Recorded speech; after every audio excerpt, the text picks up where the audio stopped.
Good morning, Africa. It's 5 minutes past 9 Central Africa time. Thank you so much to the morning team, Asanda Beta and Peter Ndoro, who kickstarted our morning on Africa Rise and Shine. Thank you so much to the morning team. We're keeping things moving, of course, right here on Channel Africa. Tap in and plug and play on www.channelafrica.co.za. Find us as well on the SABC Plus app. It really is an incredible app. Loads of content over there. You can find Channel Africa under the radio section of the SABC Plus app. But we're also on Audio Bouquet, DSTV channel 802 and OpenView HD channel 628. It is time for On the Move with myself, Palesa and Benjamin Moshatama. We'll be with you for the next 3 hours, giving you those news, views and entertainment from the African perspective. When you are typing, do you know absolutely everything that you are typing about? Yes, we're speaking about emojis. They've actually come to the forefront recently here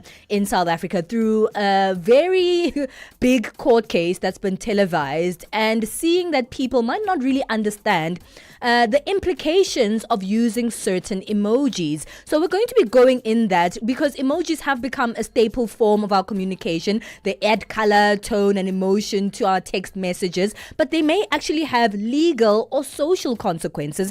Also, there's the dynamic of different generations using emojis as slang to mean different things. So sometimes you might be, sending an emoji to someone that might mean something completely different from what you think. We're going to be going into that conversation of emojis in today's first hour. Dr. Sakira Dokrat, who is a forensic and legal linguist, will be joining us in that conversation in the first hour of today's show. We'll also be joined by social media specialist and digital marketer Audrey Imbayago. We move on to today's second hour of the show, where we speak a little bit more about giving, right? It's almost Mandela Day here in South Africa, where we reflect on 67 minutes to do good for Mandela Day, and it happens on an annual basis. I think it's on the 18th of July.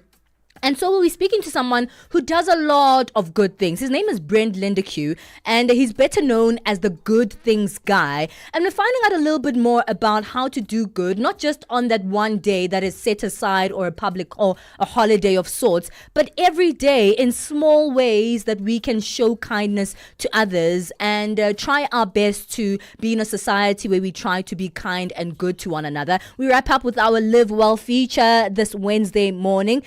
And this is an intricate one because many people assume that women always know what's going on with their bodies. And that is not true at all. In fact, around 2022, there was a predominant response from a study that spoke to women in Zimbabwe and South Africa who say they actually don't have or don't know enough information about menopause, even if some of them have actually started going through it. So we're going to be discussing the menopause revolution and understanding a little bit more about what is menopause, perimenopause, and why there isn't enough information for women themselves who might go through it or will go through it eventually, but don't know enough about the symptoms, the signs, and everything associated with menopause. So those are some of the conversations we will be unpacking this Wednesday morning.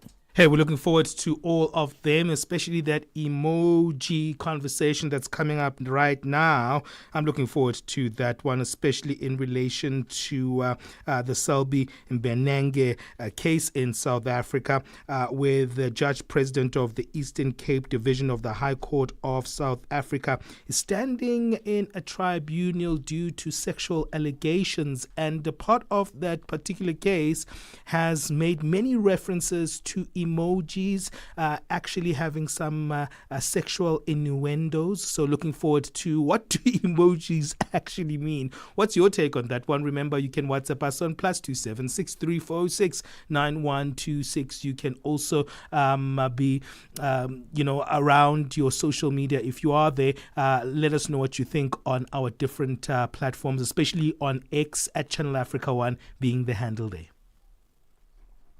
Start your day right with Channel Africa Breakfast. That smells delicious. Live, 5 days a week. Africa, voici Abedi. Oui, c'est moi. Abedi est un passionné de musique dans l'âme. Il a un goût pour toutes sortes de musique et passe ses journées à écouter Channel Africa. J'aime beaucoup la musique africaine. OK. Devinez quoi? Channel Africa veut aider Abedi et les mélomanes du monde entier à découvrir encore plus de musique incroyable. C'est pourquoi Channel Africa appelle les artistes africains à soumettre leur musique. Chers artistes, n'oubliez pas de nous fournir toutes vos informations pertinentes à l'email adresse musique@channelafrica.co.za. Les soumissions sont votre chance d'être entendues, mais elles ne garantissent pas une playlist. Toutes les soumissions seront soigneusement examinées pour voir si elles répondent aux exigences de notre station. Channel Africa, la perspective africaine.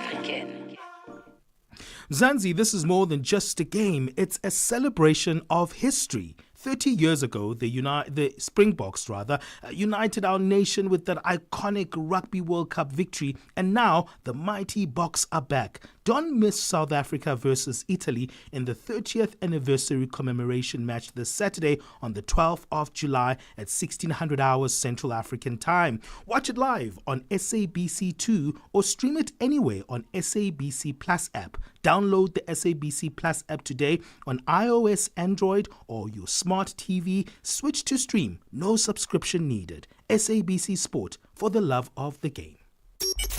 Get set and be ready to go. On the move with Palesa and Benjamin Moshatama. It's 12 minutes past 9 Central Africa time. You are tuned in to On the Move on Channel Africa.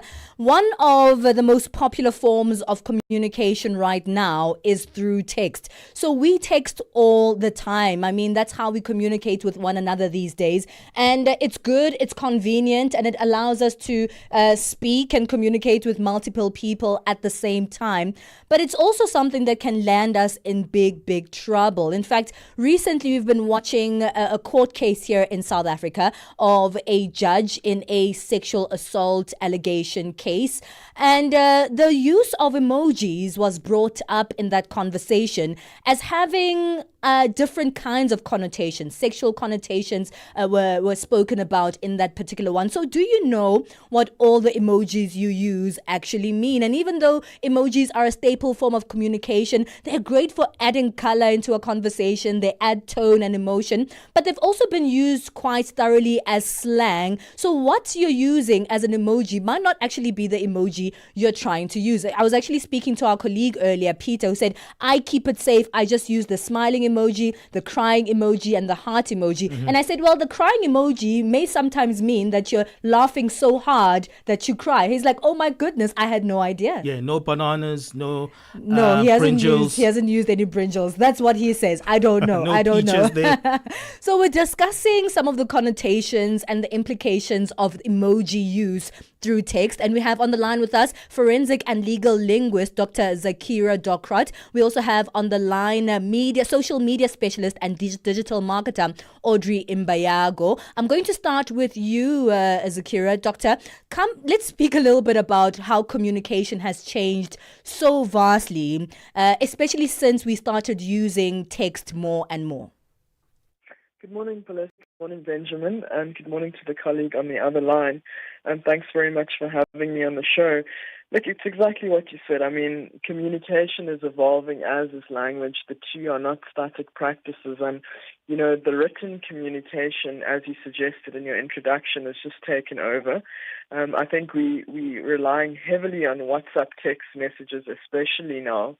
And, the shorthand of just sending an emoji to replace a word has become even more prevalent. And I mean, it's such a convenient way of just communicating. But I think at the same time, we need to be careful of who we're communicating with, which emojis we are sending, and that obviously leads to the nature of the relationship between the recipient and the sender. But definitely from a communications perspective, non-verbal communications, which emojis form part of, is definitely on the rise. That is completely true. And because they're on the rise, everybody wants to get in on it, right? Before, emojis, and even now, there's so many different types of slang, which actually slang language has even made it all the way into the dictionary. They've really real words that have come out of slang language. But it sort of feels like emojis are an extension of slang language, right? Yes, definitely. I mean, we're now talking about emoji speak. And having emoji as a language on its own, which is it's incredible. But at the same time, I think it's really scary. It's almost, especially when we're talking about AI and the development of technology. So it's no surprise that emojis have really taken over the space of formal communication.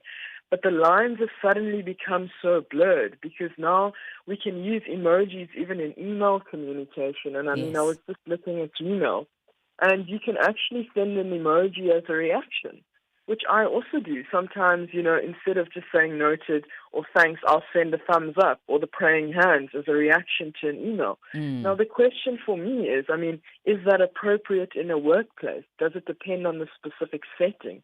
And all those factors and a number of other factors have to be taken into account when we're using emojis. But I think, our automated response, most of us, perhaps in South Africa and even globally, is to send an emoji as part of a text message, because I'm of the opinion if I don't send an emoji with my written text, the recipient might think I'm in a bad mood or I'm being rude. Yeah, that's true. And, it sort of softens the blow. And I heard Peter saying this morning earlier on, when you were talking to him about using that smiley face, and I thought, well, there's different smiley faces, Peter. Which one are you actually using? Yeah. Absolutely. But also, it's like a vegetable or a fruit can mean something completely different, especially when you're looking at the Selby Mbenenge, case. And it's a very serious case around sexual allegations, right?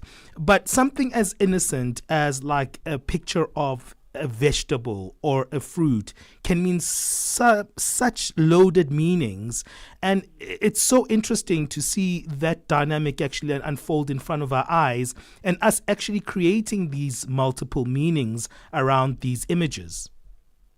Yes, no, true, Benjamin, exactly that. I think we even saw it play out yesterday at the tribunal again with the JP and his take on, the use of the peeled banana. But I mean, my take is if you're talking about fruit and vegetables and going into the supermarket and you're dropping the aubergine emoji there, you're dropping the banana and the peach and so forth, we know exactly what the conversation is about. It's as clear as day. We're talking about going and purchasing fruit and vegetables, which is the standard meaning of those emojis. But as soon as the context of the conversation changes and it becomes more sexual in nature, and you're using the peach, the banana, and the eggplant as replacements for certain words. So you'd be replacing the terminology of the sexual organs by using those emojis. Then again, the meaning is clear, but you're using it in a non-standardized way. And I completely agree. It's us as humans who are to blame because we've ascribed these non-standard meanings to the emojis and how we used it. And, the emojis are even being used globally, specifically the eggplant, to harass people on social media platforms, make people feel uncomfortable. To the point where at one stage in 2015, Facebook opted to ban the use of the eggplant because of how it was being used by users on that specific platform. Dr. Zakira, Doc Wright is also with us, a forensic and legal linguist.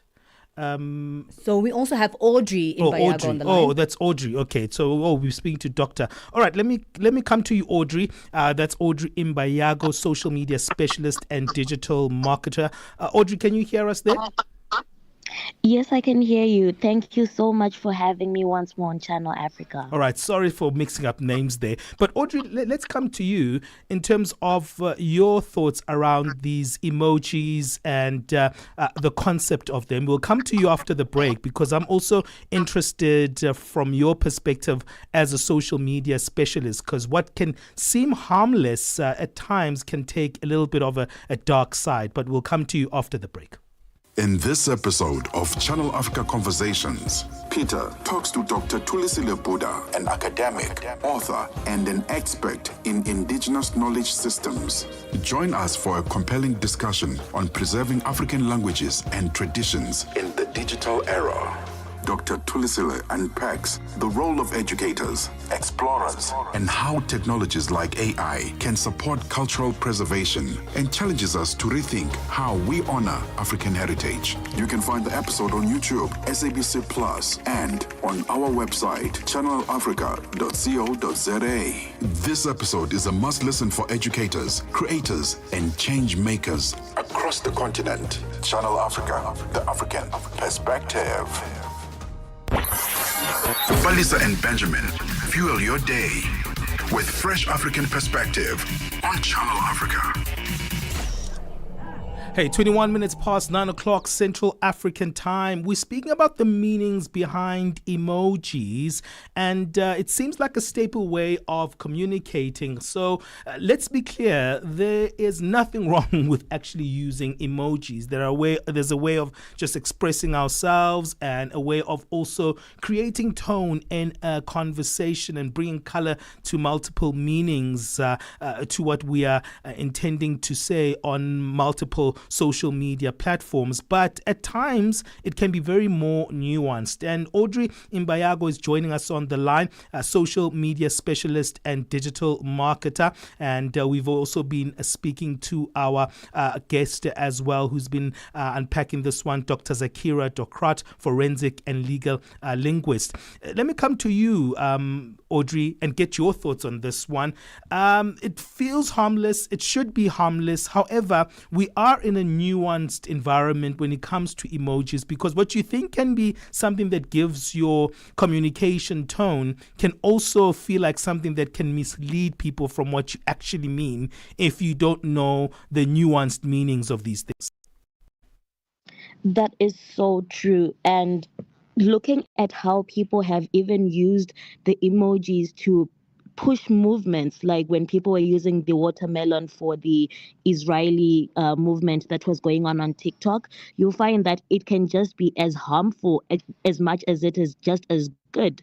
And at the same time, you don't know how the other person will take each emoji you use. So sometimes it's good to stay safe. I personally stay safe on my more corporate and more formal conversations with emojis. Just a smile and just a thumbs up. But anything outside of that can easily be misinterpreted either sexually, like the case we are discussing right now, or it can mean a totally different thing depending on someone's culture and background. Yeah, let's talk a little bit more about that. What must you be considering when actually communicating? Because we have established that different things can mean different things using these emojis. What kind of cultural and social monitoring mechanisms must you be using here? I think I'm also becoming very formal with this question, because I actually don't know how to ask it, because it feels like it's such a simple thing, but it's also a bit complicated. All right. So the first thing you need to know is that emojis give us the emotional connection with people that we lack, or that we can't communicate through the typed words in tone in a conversation. So the first thing you need to consider is, what relationship do you have with the other person? If it's a formal relationship, you keep it safe. If it's a work relationship, you still keep it safe. But at the same time, it's good to also use your words. We are all adults. Use your words to find out how the other person takes the meaning you've sent. It's so easy to tell when someone doesn't understand your emoji. And sometimes it's good to say, hey, this emoji, this is what I meant. But the problem we now have in our communities is that people want to keep it safe and act as if they understood what they saw, or they are on the same page. But if you don't ask what the other person meant, or if the person understood what you sent, then sometimes it becomes very hard to use those same emojis with people you're not quite familiar with. I wanted to speak, Audrey, a little bit about, intergenerational use of emojis, because there are emojis that I use. I would think to myself that, hey, I know what these emojis means, but different generations use emojis in different ways, and they may have very different meanings. So I'm a millennial, and I use my emojis in a way that I think I understand. But if I'm sending a text to my son and I'm using the emojis that I think I understand, he's a Gen Z, and those could mean very different things to him as well. So let's chat about that intergenerational changes in the meanings of the emojis. Oh my goodness, the intergenerational conversations are always so hectic, so to Yeah. speak, because Yeah.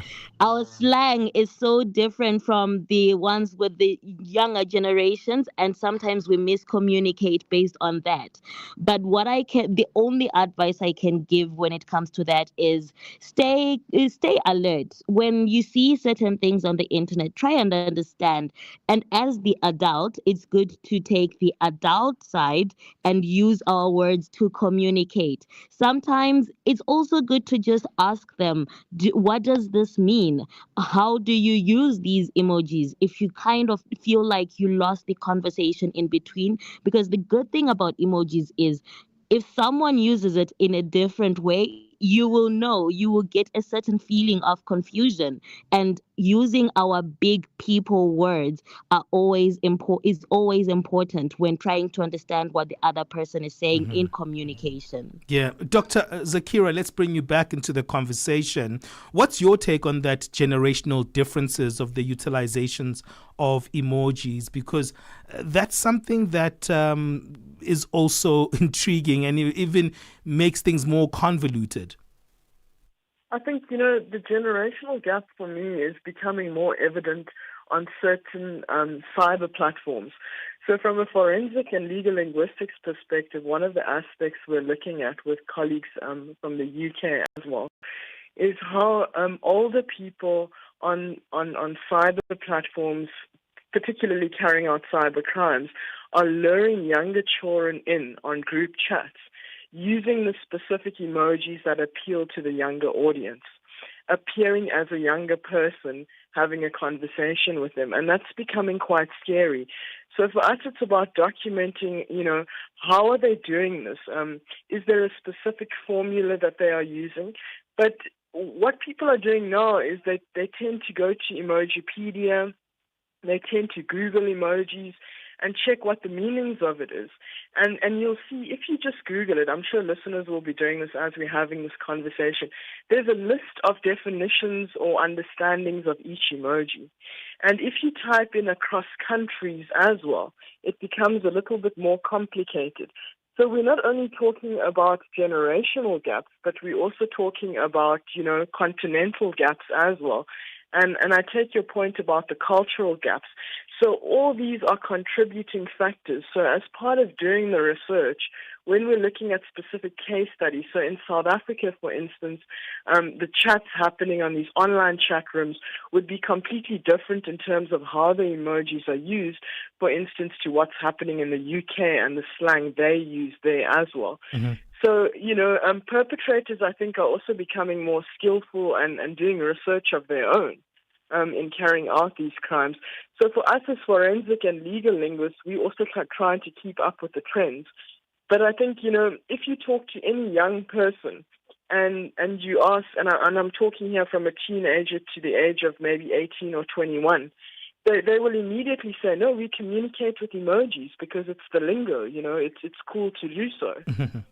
Yeah. But again, as somebody who's maybe slightly older, you might be playing catch up. But the younger generation seem to be going for emojis like the fire emoji. Now, the fire emoji might mean the house is on fire or the building is burning. Wow. But now we're talking about that fire emoji, it's lit. And again, it goes down to that slang, it's lit. And within the South African context, obviously you know what that means. Yeah. But put it in an international context. If I send it to a colleague, they'll say, oh, something burning. Yeah. But I'm trying to say, it was on fire. I mean, it was absolutely lit. Well, we've run out of again- time, and unfortunately, I just want to get your thoughts on the question that I posed to Audrey as well, to say, what is the solution here? Just in 30 seconds, what do you think the key cultural and social considerations should be when we are using emojis? I think the first thing is for workplace communication. That needs to be controlled. So workplaces need to start having policies in place on regulating communication, and that should now extend to emojis. And we can take our cue from what is unfolding at the tribunal.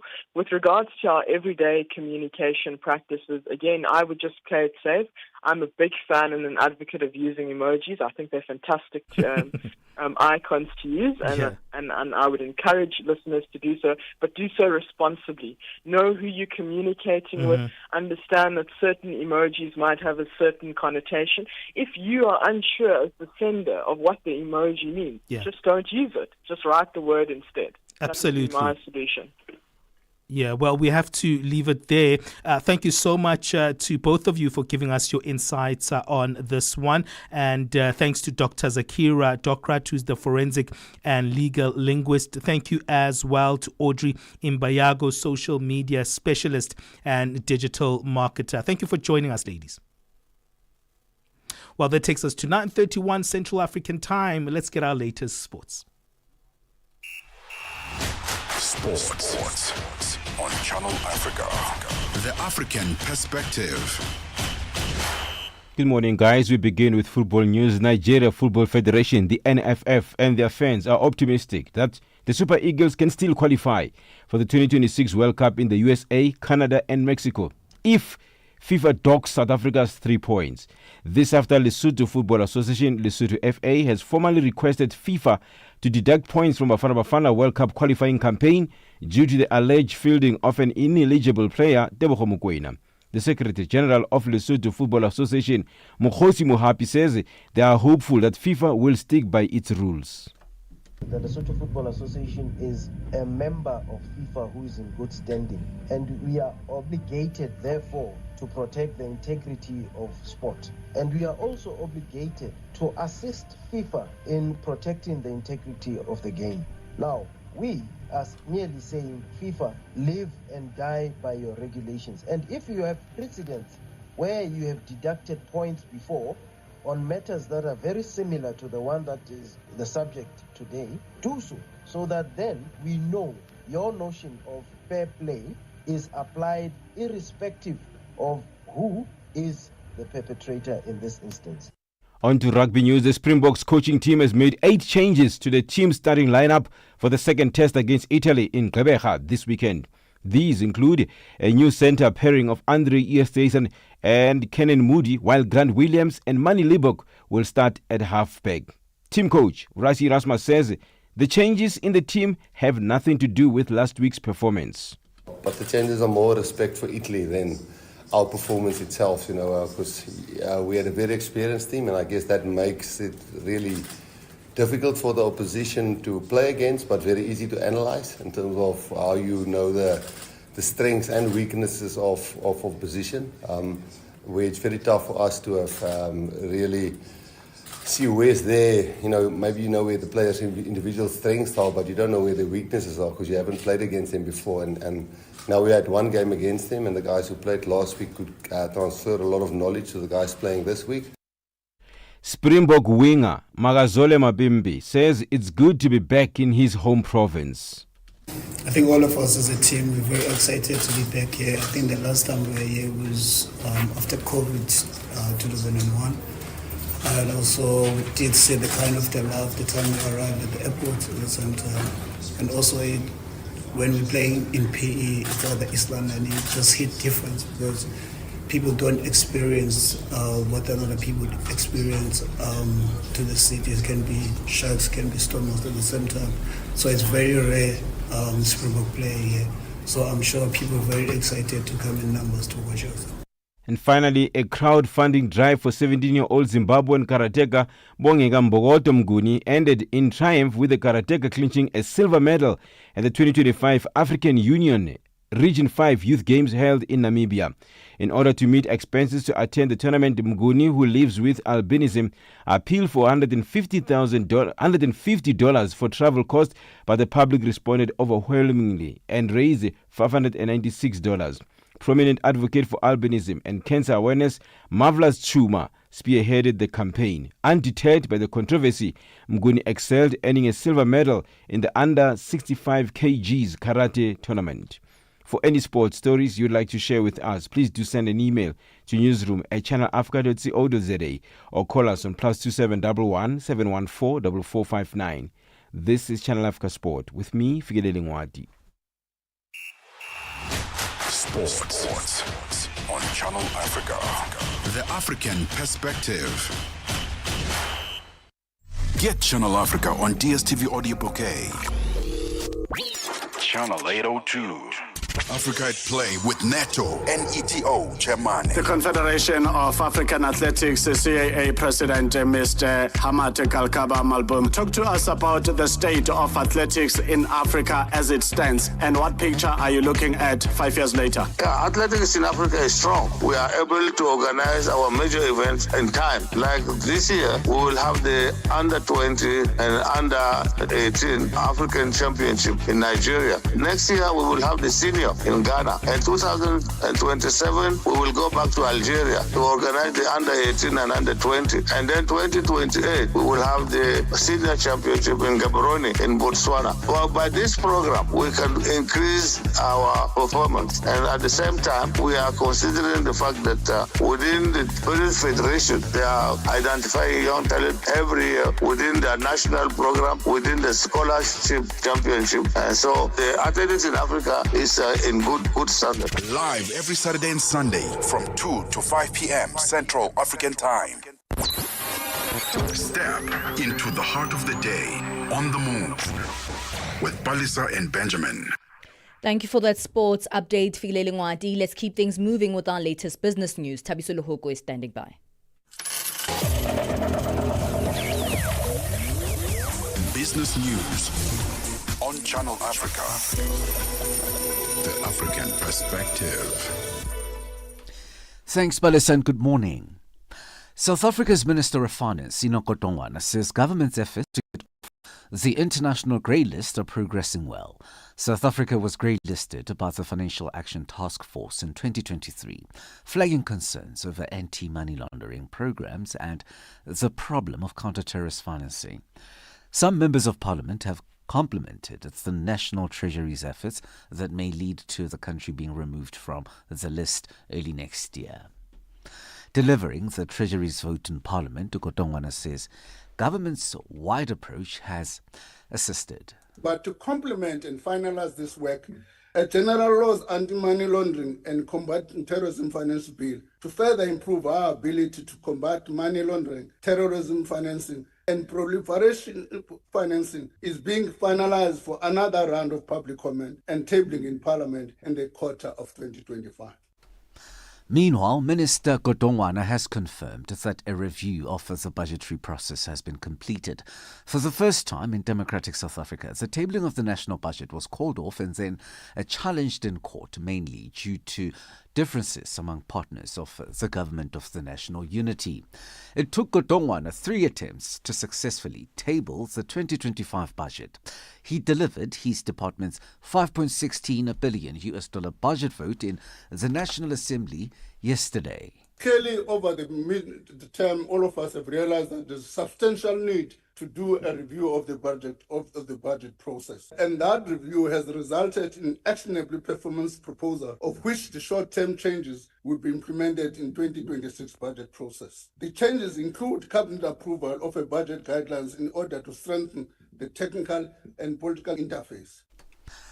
South Africa's President Cyril Ramaphosa has opposed what he calls the unilateral higher trade tariffs imposed on his country by the US. US President Donald Trump announced on Monday that he would subject imports from South Africa to a new 30% tariff from the 1st of August. It is the only country from sub-Saharan Africa that Trump singled out in his announcement, reflecting his strained relationship with Ramaphosa's government. In a letter, To Ramaphosa, Trump said South Africa's trade relationship with the US has been unfortunately far from reciprocal. In his response, Ramaphosa maintained that the 30% tariff is not an accurate representation of available trade data. Ghana's President John Dramani Mahama has launched a task force backed by security forces to address illegal gold trading, as Africa's top producer seeks to recover billions of dollars lost to smuggling. The task force is Ghana's first national anti-gold smuggling initiative. The government has previously launched efforts to sanitize artisanal mining, but these were unsuccessful in curbing illegal extraction and preventing revenue losses that plague most African gold producers. The dollar has strengthened to a more than 2-week high against the yen as US President Donald Trump pledged more trade-related proclamations after announcing 25% tariffs on Japan and other trade partners. The greenback advanced against major peers yesterday after Trump's latest threats of tariffs that are now due to start on the 1st of August. But he later said he was open to extensions if countries made proposals. As the trading day in Asia began, Trump said on social media that there would be announcements on Wednesday regarding a minimum of 7 countries having to do with the trade, without specifying whether the notices would be about deals or more letters explaining the tariff terms. $1 in Nigeria is trading at 1,000 naira 529. In Botswana, 13 pula 19. Kenya, 128 shilling 494. And Zambia, 24 kwacha 17. The BRICS countries in Brazil, $1 will cost you 5 real 64. Russia, 78 rubles 43. India, 85 rupees 72. China, 7 yuan 17. And in South Africa, the dollar will cost you 17 rand 79 cents. $1 is trading at 73 pence to the British pound and 85 to the euro. Gold is $3,301. Platinum $1,348 per ounce. Brand crude oil $70.01 a barrel. For any business stories you would like to share with us, please send us an email to newsroom@channelafrica.co.za or call us on +2711 714 4459. For Channel Africa Business in Johannesburg, I'm Tabisolo Hoko.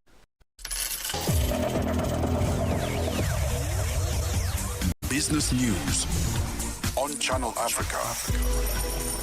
The African perspective. No fairy tales, just the facts and the music you love. On Channel Africa, the Morning Switch Weekends. With the Shy Guy. The Shy Guy, a Morning Switch. Have you ever listened to a song and then it gives you goosebumps? Because it takes you way back in the 80s. My goodness. Woo. Hey, baby. You hear Yvonne Chaga Chaga there. I want to talk to the DJ. And then the DJ goes like, hey, baby, I've got you on the other side. Huh? There were no WhatsApps then, right? There were no sliding in the TMs at the time.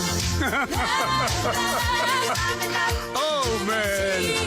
Your weekend mornings are activated with the Shy Guy on the Morning Switch.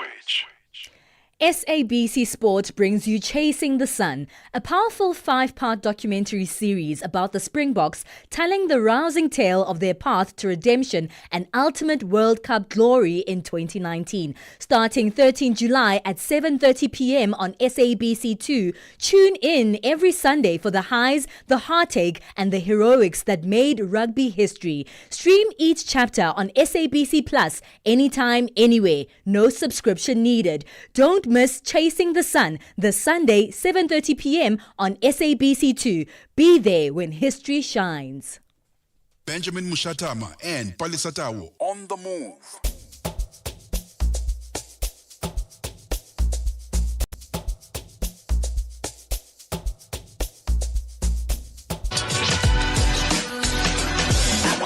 For business, for culture, for Africa. Partner with Channel Africa because Africa's voice is the future. Africa is a story, a living, breathing, ever-evolving masterpiece. And for over 5 decades now, One voice has told it like no other. Channel Africa.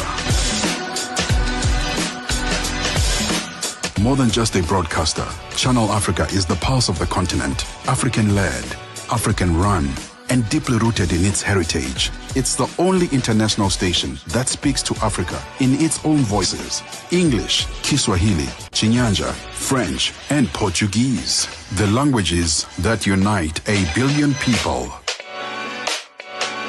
We have been there through every shift, every milestone, and every triumph. Not just reporting history, but shaping the conversations that define Africa's future.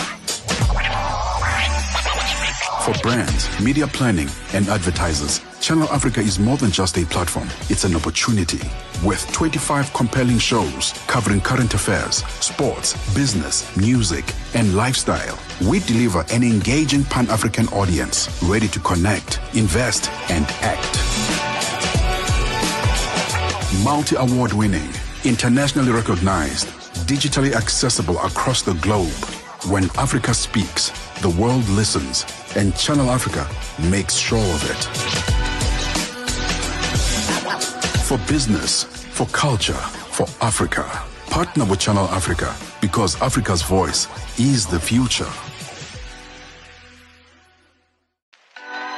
Africa is a story, a living, breathing, ever-evolving masterpiece. And for over 5 decades now, one voice has told it like no other. Channel Africa.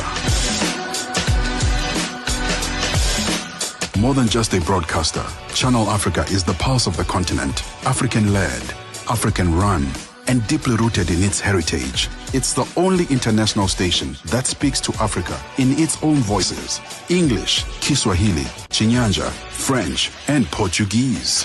The languages that unite 1 billion people. We have been there through every shift, every milestone, and every triumph. Not just reporting history, but shaping the conversations that define Africa's future. For brands, media planning, and advertisers, Channel Africa is more than just a platform. It's an opportunity. With 25 compelling shows covering current affairs, sports, business, music, and lifestyle, we deliver an engaging... Harmonize with Single again right here on Channel Africa, giving you the African perspective. We're talking emojis in this hour of the show. And they might seem like a great way to sort of add color, add depth, add tone and emotions to your communications and your texts, but they can actually land you in really big trouble. So I was speaking to my son last night and I said, hey, what sort of emojis are you using out there? And what I did is that I asked him to show me some of his emojis and show me like the ones that he uses the most, right? We all have those. So when you open your emojis, there'll be the search emojis that show up first. And those would be your frequently used emojis. So the one that you used most. And I found emojis there that I guess didn't mean things that are that much different. But he uses a set of very different emojis than I use. So I've opened my recently or most often used emojis on my profile, and I have my smile, my I'm not laugh. showing you mine. I'm not What are showing you writing there? No, show me. It's not coming. Show me, Boji. No, I'm not coming to that party. So I use the laughing face that is sort of tilted more, so like rolling on the floor laughing, more than just the normal laughing face. Because I mean, I guess the people I speak to are really, really funny. I use the smile blushing emoji a lot. When I am blushing and smiling. Someone is making you blush. Yes, and there's actually 3 emojis that mean the same thing. So the blushing emojis for me that I use are, the smile with the red cheeks. Even the little monkey with their eyes covered, that can also mean like I'm blushing and I'm not even looking. Yeah. And the other red cheek emoji with the hand on the mouth. So these 3 emojis mean pretty much the same thing to me, and I use them interchangeably. The hands on the head when I'm shocked about something. Oh my goodness, what is that?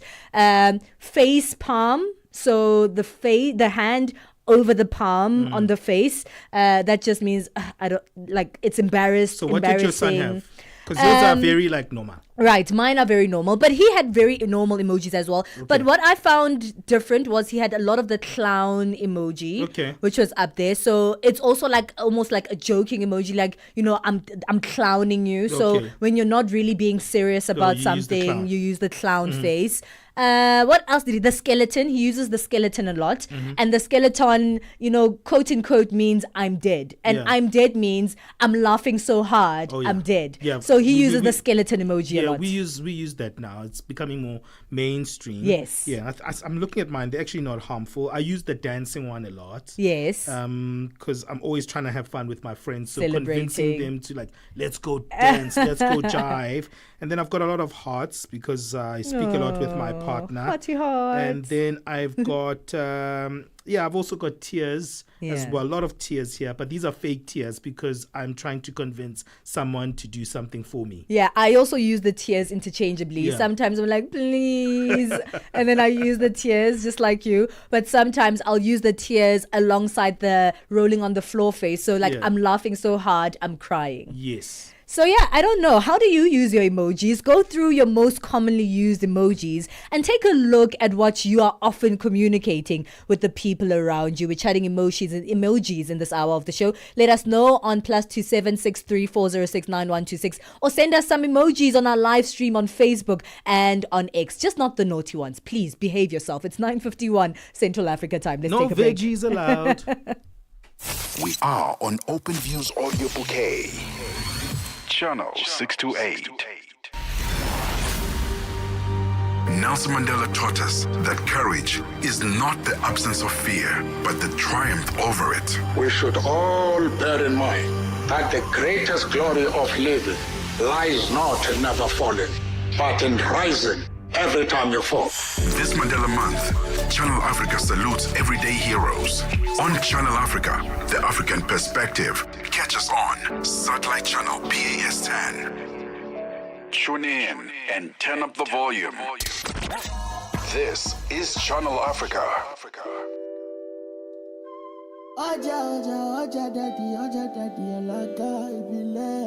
And beyond, Africa World Hour with Sipiso Makwetla. And we close it up with some love. The Hotlines with Shailen Dikumana, 10 till 12 p.m. on Channel Africa. Across borders, across time zones, on air, online. This is Channel Africa. Africa has a voice, and that voice is Channel Africa. It keeps you in motion, speaking, singing, questioning, rising. Wake up with Rise and Shine 6 till 9. Peter and Asanda as they bring you breaking news, sharp analysis, and the voices that shape the day. At mid-morning, we get on the move with Palesa and Benjamin, digging into the African lifestyle, people, and the things that make Africa smile. 12 till 1, Africa Update with Lulu Kabu, getting in-depth, powerful stories, and the perspective you won't hear anywhere else.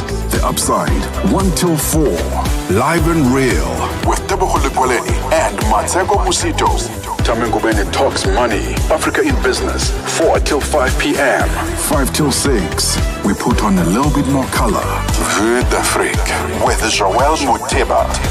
We go to East and Central Africa and find Darubinia Africa with I Am Shakif. Madapiri gives us some life. Zochitika, 7 till 8 p.m.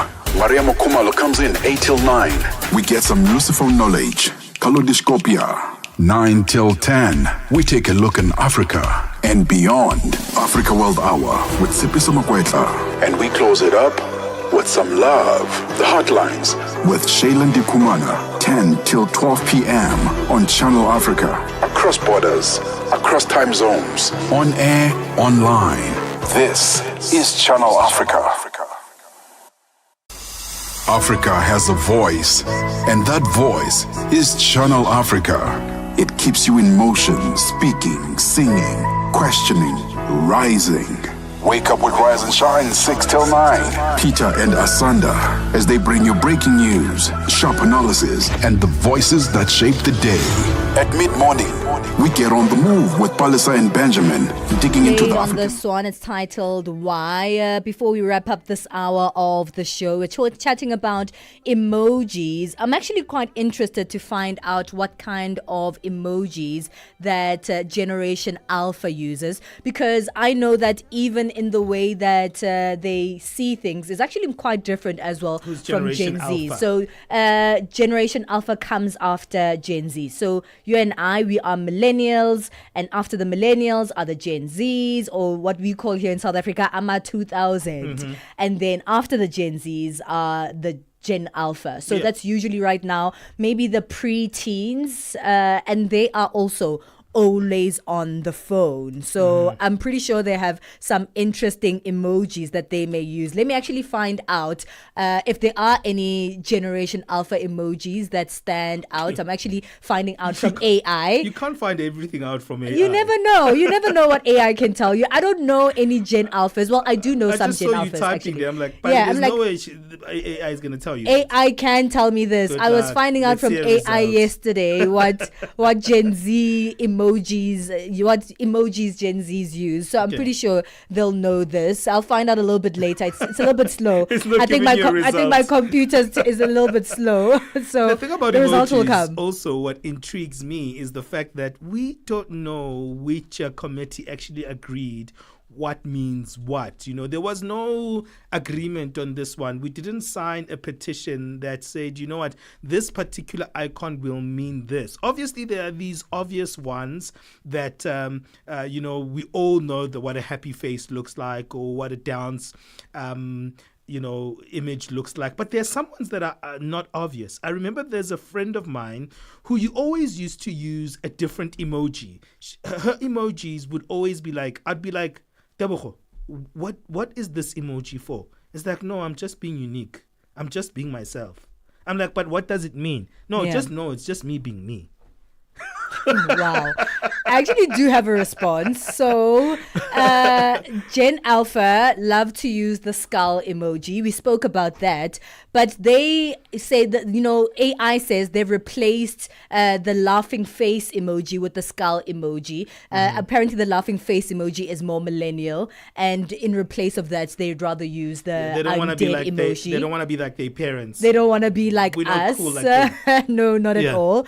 Obviously, the crying face, we use those as well, but they prefer the crying face over the laughing face as well, as we use it. Here's one that I have never ever used that even my son showed me. They use it as well. It's the moai emoji. So this is the emoji that looks like a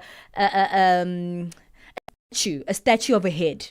This is the emoji that looks like a statue of a head. Okay, I don't even know how that looks like. And this represents Sigma or stoic attitude. What does that mean? So, like, I'm not showing any emotion. Like, maybe you were telling a joke and I send this emoji, like, okay, Not funny. I'm unimpressed, I'm stoic, Oh, okay. I'm not, you know, I'm not, no reaction. It Okay. actually just means Stone cold. no reaction, stone cold, pretty Mhm. much. So they use that emoji. I've never even touched that emoji on my phone ever, but Uh-huh. it seems like they are using it more often. And the shushing face plus the deaf person emoji. I don't even know what the shushing face So is. What's the finger on the okay. mouth. Yeah, What does finger that on the mean mouth. for them? It means it's linked to mewing. I don't know what mewing even is. You see. Where users jokingly signal silence. What? Yeah. And they use it with the deaf person. Okay. Which means what? I don't. This is the same thing. So it's the shushing But face we're and trying the to deaf figure out person what next to each mewing other. is. I don't know what mewing is. What is mewing? I'll have to How do Google you spell that. it? MEWING. I don't know what that is. So mewing is a technique that involves positioning the tongue against the roof of the mouth to potentially enhance jawline definition. So clearly we don't know what they're doing. We have no idea what the Gen Alphas are doing, clearly. Yeah, absolutely. And we thought we were like the cool millennials. Well, Obviously not. No, not anymore. I mean, have you seen how cool these kids were? I was speaking to just the 2000s. We were having like a chisanyama in the township the other day with the Yeah. boys. I think it was on a Friday. And I was just like saying, look, guys, the AMA 2000s are super cool because we at a Chisanyama spot and they're just going to buy what we call kota here in South Africa. It's just like a meal. It's just an ordinary meal that we would go just wearing your shorts and you just there. But these kids are looking trendy just to go to the corner shop to buy something. They are always looking fly. And I'm like, yeah, no, we're not the cool kids anymore. Wow. So there's so many of these and I'm looking at them and I've never heard of any of these things before. I mean, they're using the P button emoji, like the P inside a square. And it stands for pushing P. It's a slang that influencers like Kai Sinat use. What does that mean? For approval or positivity. I'm pushing P. That means it's something positive. I don't know. All right. Whatever that means. Whatever that means. Okay. We're moving out of the Gen Alpha because both Ben and I are very, very confused about the emojis that Gen Alpha are using. And we hope that we never get to use these because we have no idea what they mean. See how basic ours are. We need to start getting more creative. What are all these other stuff, right? We need to start working on our emojis. Well, we're moving on to the second hour. It's 10 a.m. Central Africa time. Let's get our latest news update with Jolane Tulongwebe. SABC News. The African Perspective. Thank you, Palesa. Top stories is how Kenya's government's put on notice to ensure safety of healthcare workers, and South Sudan's president fires the country's army chief. Good morning. Chairperson of the Kenya Union of Clinical Officers, Peterson Wachira, says they have put government on notice to ensure the safety of their members during demonstrations.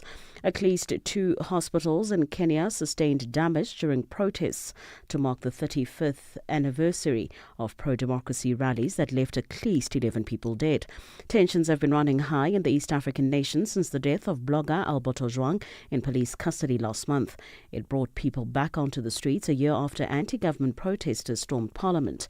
Wachira elaborates. What we have done is that we have put government on notice that if they are not going to ensure that the safety of our members is guaranteed during the next demos and especially in the hotspots, then we are going to invoke the provisions of the Occupational Health and Safety Act, which provides that if any worker, not only a health worker, feels that their safety is compromised, then they're expected to withdraw their services and themselves until remedial actions can be taken.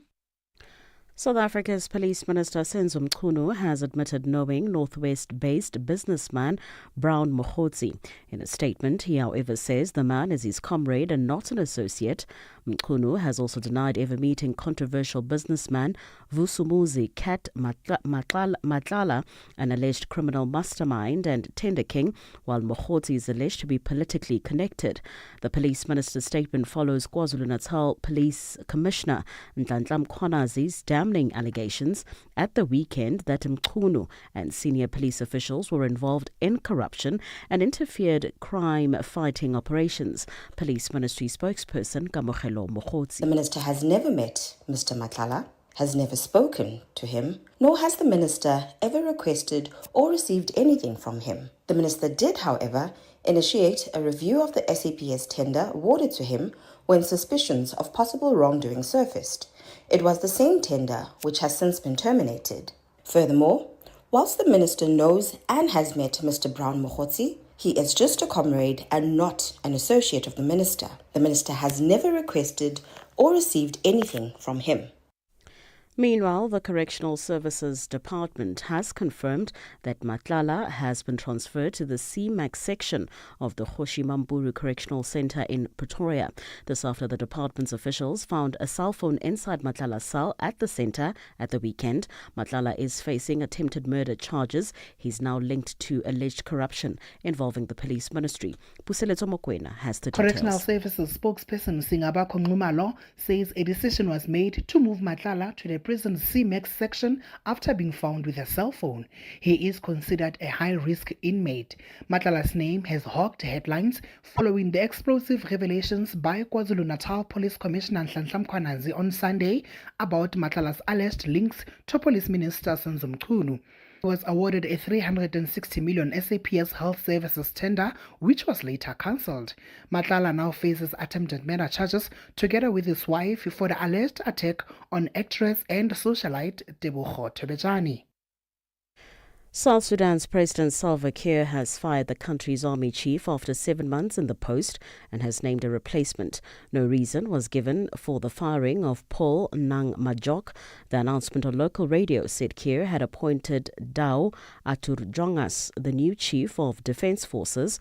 Majok, who is in charge while fighting raged between the army and the White Army, an ethnic militia largely comprising Nuer youths, triggering the country's latest political crisis.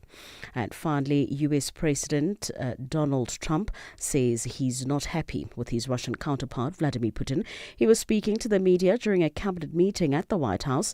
US efforts to broker a ceasefire in Russia's war against Ukraine have so far been unsuccessful. Showan Bryce Pease has the story.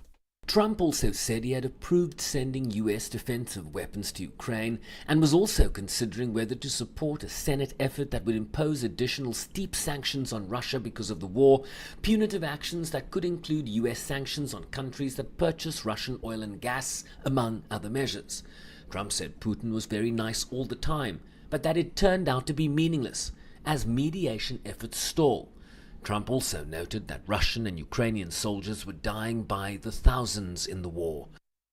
Recapping the top story this hour, chairperson of the Kenya Union of Clinical Officers, Peterson Wachira, says the union has put government on notice to ensure the safety of their members during demonstrations. For any news stories you would like to share with us, please do send an email to newsroom@channelafrica.co.za or call us on +27 11 714 4459. For Channel Africa News, I'm Cholani Tulo Wepe. SABC News. The African Perspective.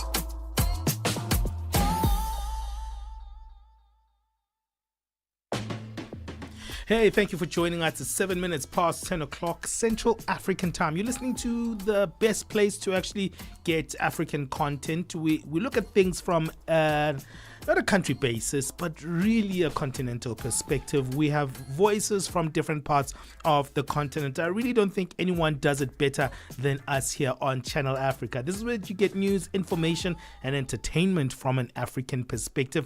You with myself, Moshatama. Hey, I've got my colleague here, my co-host, my homie, that's Palesa, and we'll be holding it down until midday Central African time. You know, the good news story is sometimes seen as not good enough. It's not one that's going to trend, but there are people actually turning this tide around, making sure that the good story is something that is highlighted. It is kind of thought that it's okay for us to always have bad news, isn't it?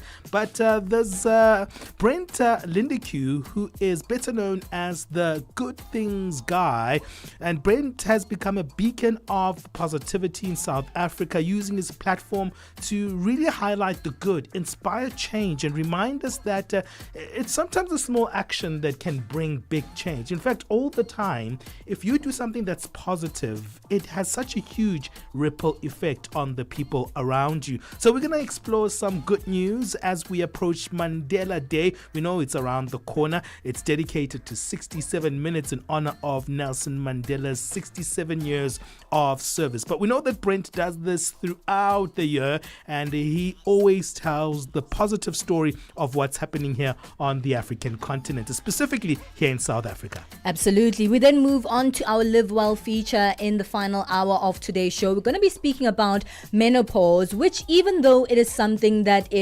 genetically happens to many women, in fact all women at some point in their life, is actually underinformed. In fact, women themselves are underinformed about menopause. So we're going to be finding out a little bit more about that. We'll be chatting to someone who actually disseminates information about this, Xoli Madlala, who's the founder of Redefining Menopause Africa and author of the Perimenopausal Globetrotter.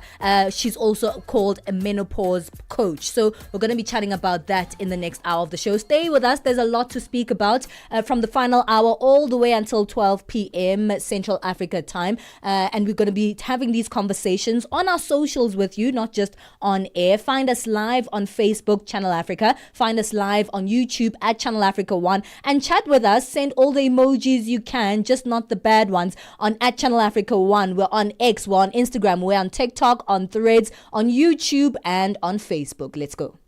Download the SABC app and take Channel Africa with you everywhere you go.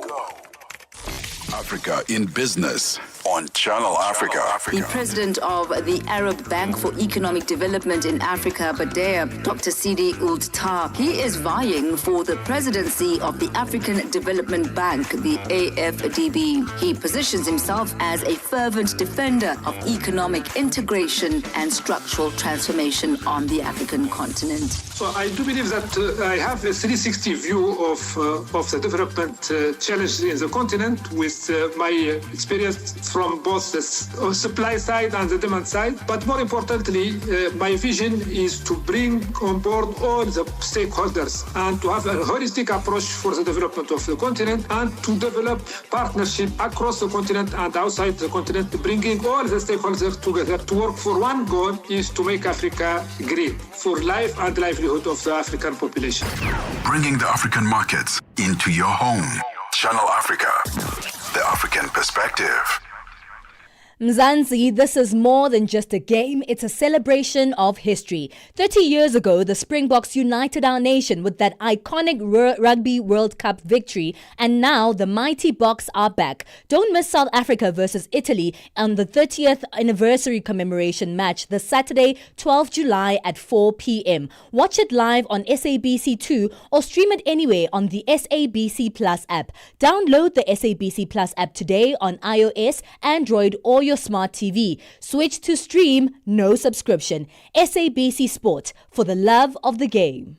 Palesa and Benjamin fuel your day with fresh African perspective on Channel Africa. All right, this is a more positive story that we're going to be having today in anticipation of what's coming up just in a few days' time. And we're going to be anticipating Mandela Day, a time when South Africans and people around the world are called to dedicate 67 minutes in honor of Nelson Mandela's 67 years of service. But service is not something that actually is done just for 67 minutes, right? There are individuals that are doing it throughout the year and just giving us light in terms of how we see the world and ourselves. And Brent Lindeque is one of those, better known as the Good Things Guy, and he brings the spirit of kindness and compassion right in our faces. Brent has become a beacon of positivity in South Africa and beyond, using his platform to highlight the good, inspire change, and remind us that all that we need are small actions, and that these small actions can make a big difference. As we approach Mandela Day, we all have to be reinvigorated to remind ourselves of actually bringing that light. Anticipating that beautiful day, Brent joins us on the line. Hey, Brent, thank you for joining us. Thank you so much for having me, and thank you for such a incredible introduction. I know that sometimes in interviews, people can say that's the best introduction I've ever heard, but in this case, it definitely is. So thank you so much for having me. It's such an honor to be on the show. Yeah, and you know what? It's pretty cool to know that there are people like you out there who are doing it, because most of the time we think the news cycle always has to be controversial. The news cycle always has to make us feel rather that we are on edge, and that's how we validate that some something is news. However, you say, no, it's more than that. Absolutely. So it was around about 11 years ago when my life really changed, when it thrust me into this good news space. It took a while to really start Good Things Guy as a platform, but in 2014, that's exactly what I did. And we're almost coming up to my birthday. So we got Nelson Mandela Day happening on the 18th. And then on the 1st of August, we celebrate 10 years of Good Things Guy. Nice. What started as a simple idea to share one good news story with South Africa and the world has turned into what has become South Africa's top good news site. And it's exactly what you said right there, right? So the bad news, those headlines seem to trend. They seem to be top level. It's what we speak about. But in reality, there are good things happening all around us. And shining a light on those stories gives us a bit of balance in a world that can often feel like it's very hard. So yeah, maybe good news was never meant to sell, but it certainly does, and people are appreciative to share those good news stories with each other. So what was that life-changing event that made you take this direction, Brent? So there was a viral online trend, one of the first, the biggest, that really took hold of the world, called neck nominations. The idea was simple and pretty silly. Drink as much as you possibly could, alcohol, do something silly on video while you were doing that act, and then nominate people to outdo what you had just done. And at first there were, I don't know, a couple of thousand, couple of 100,000, and then millions of people that joined this trend from all around the world. It originated originally from Australia, but I mean, the whole world was getting involved in it, including South Africans. And I was watching these videos on my social media from South Africa, and I just thought to myself, like, we can do it better, right? We can do it better. Yeah. So that's exactly what I decided to do. Instead of drinking, I fed a homeless person, not with the intention to make it a thing or I don't know. I didn't know where it would go. Yeah. And I did that. I filmed it. I put it up onto my first YouTube video that I'd ever shared. And I went viral. I woke up the next day and the video had hundreds and thousands of views. And there were all these missed calls on my phone from international numbers, from news stations, both locally and abroad, that wanted to tell my story about how, I would say, a very average South African managed to change a global game. And all of a sudden, millions of people, instead of drinking, they decided to commit random acts of kindness. And that's really where the journey changed for me. It's where I was thrust into this good news space. And like I said, it took a bit of time. I got given a radio show and I was doing a couple of TV things. But eventually, on the 1st of August 2015, I launched by myself back then. Now we're a team. I launched goodthingsguy.com. Well, Brent, as you said, and we've been saying as well, we're looking up to the 18th of July, which is Mandela Day, where sort of the entire world gives themselves 67 minutes to do good. But usually we don't really know how to. I feel like we've gotten so obsessed with ourselves and our own lives that even when we want to do good, we're not sure how to. So we go out there on social media, see what other people are doing. Is this the right thing for me to do if I'm doing good? What does doing good actually mean to you, and how do we do it? I love that you've asked this question, because sometimes it can feel like the need is so far greater than what we could possibly assist with. Yeah. We see it everywhere, right? It doesn't matter what your day is like. You're going to see the need in South Africa, whether it's in real life or in social media, in messages. You see it. And that can feel incredibly overwhelming. And that's why I want to tell you that good things start with the smallest ideas. It's giving back, it's being kind, it's smiling at a stranger when you're standing in the grocery queue. It's not always about the millions of rands. Those are great, that get raised to make a difference. Sometimes it's just about being kind. That's where it starts. And from there, when we start to give back and start to do good with what we have, I don't know, 5 rand, 10 rand, giving a person a meal, those little ripples of goodness and kindness can become huge waves that really assist South Africans where they need it most. All right, we're going to take a break in a bit. But before we do that, I mean, you say it's about being kind. And sometimes, I have those moments, Brent, myself, where I ask myself, am I a good person, right? And we all sort of think that, right? Am I a don't good think so, person? Pali. Yeah, You. I'm not sure either. I'm kidding. And I get to ask myself that sometimes. And when we think about doing good, we don't often reflect on our own kindness or our own goodness and how we can share that with others. No, we don't. And I think that's where we need some introspection. That's where we need to look at who we are as human beings and what we do during the day, and how we interact with other people around us. I believe in my heart of hearts that absolutely everybody is inherently good. It's inside of us. And sometimes we overlook simple interactions that are actually very meaningful to those around us. So even though you might not think you're a good person, I think if you reflect back on the day, you'll know that you definitely are. All right, Brent, stay on the line with us. We're going to take a short break and come back speaking all things good with Brent Lindeque. Stay with us. Parlez-vous couramment le français? Êtes-vous passionné par la radio? Et êtes-vous qualifié pour travailler en Afrique du Sud?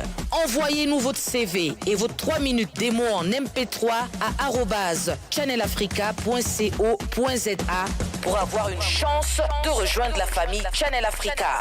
Si vous n'avez pas de réponse après 14 jours, cela signifie que vous n'avez pas été retenu. Channel Africa, la perspective africaine.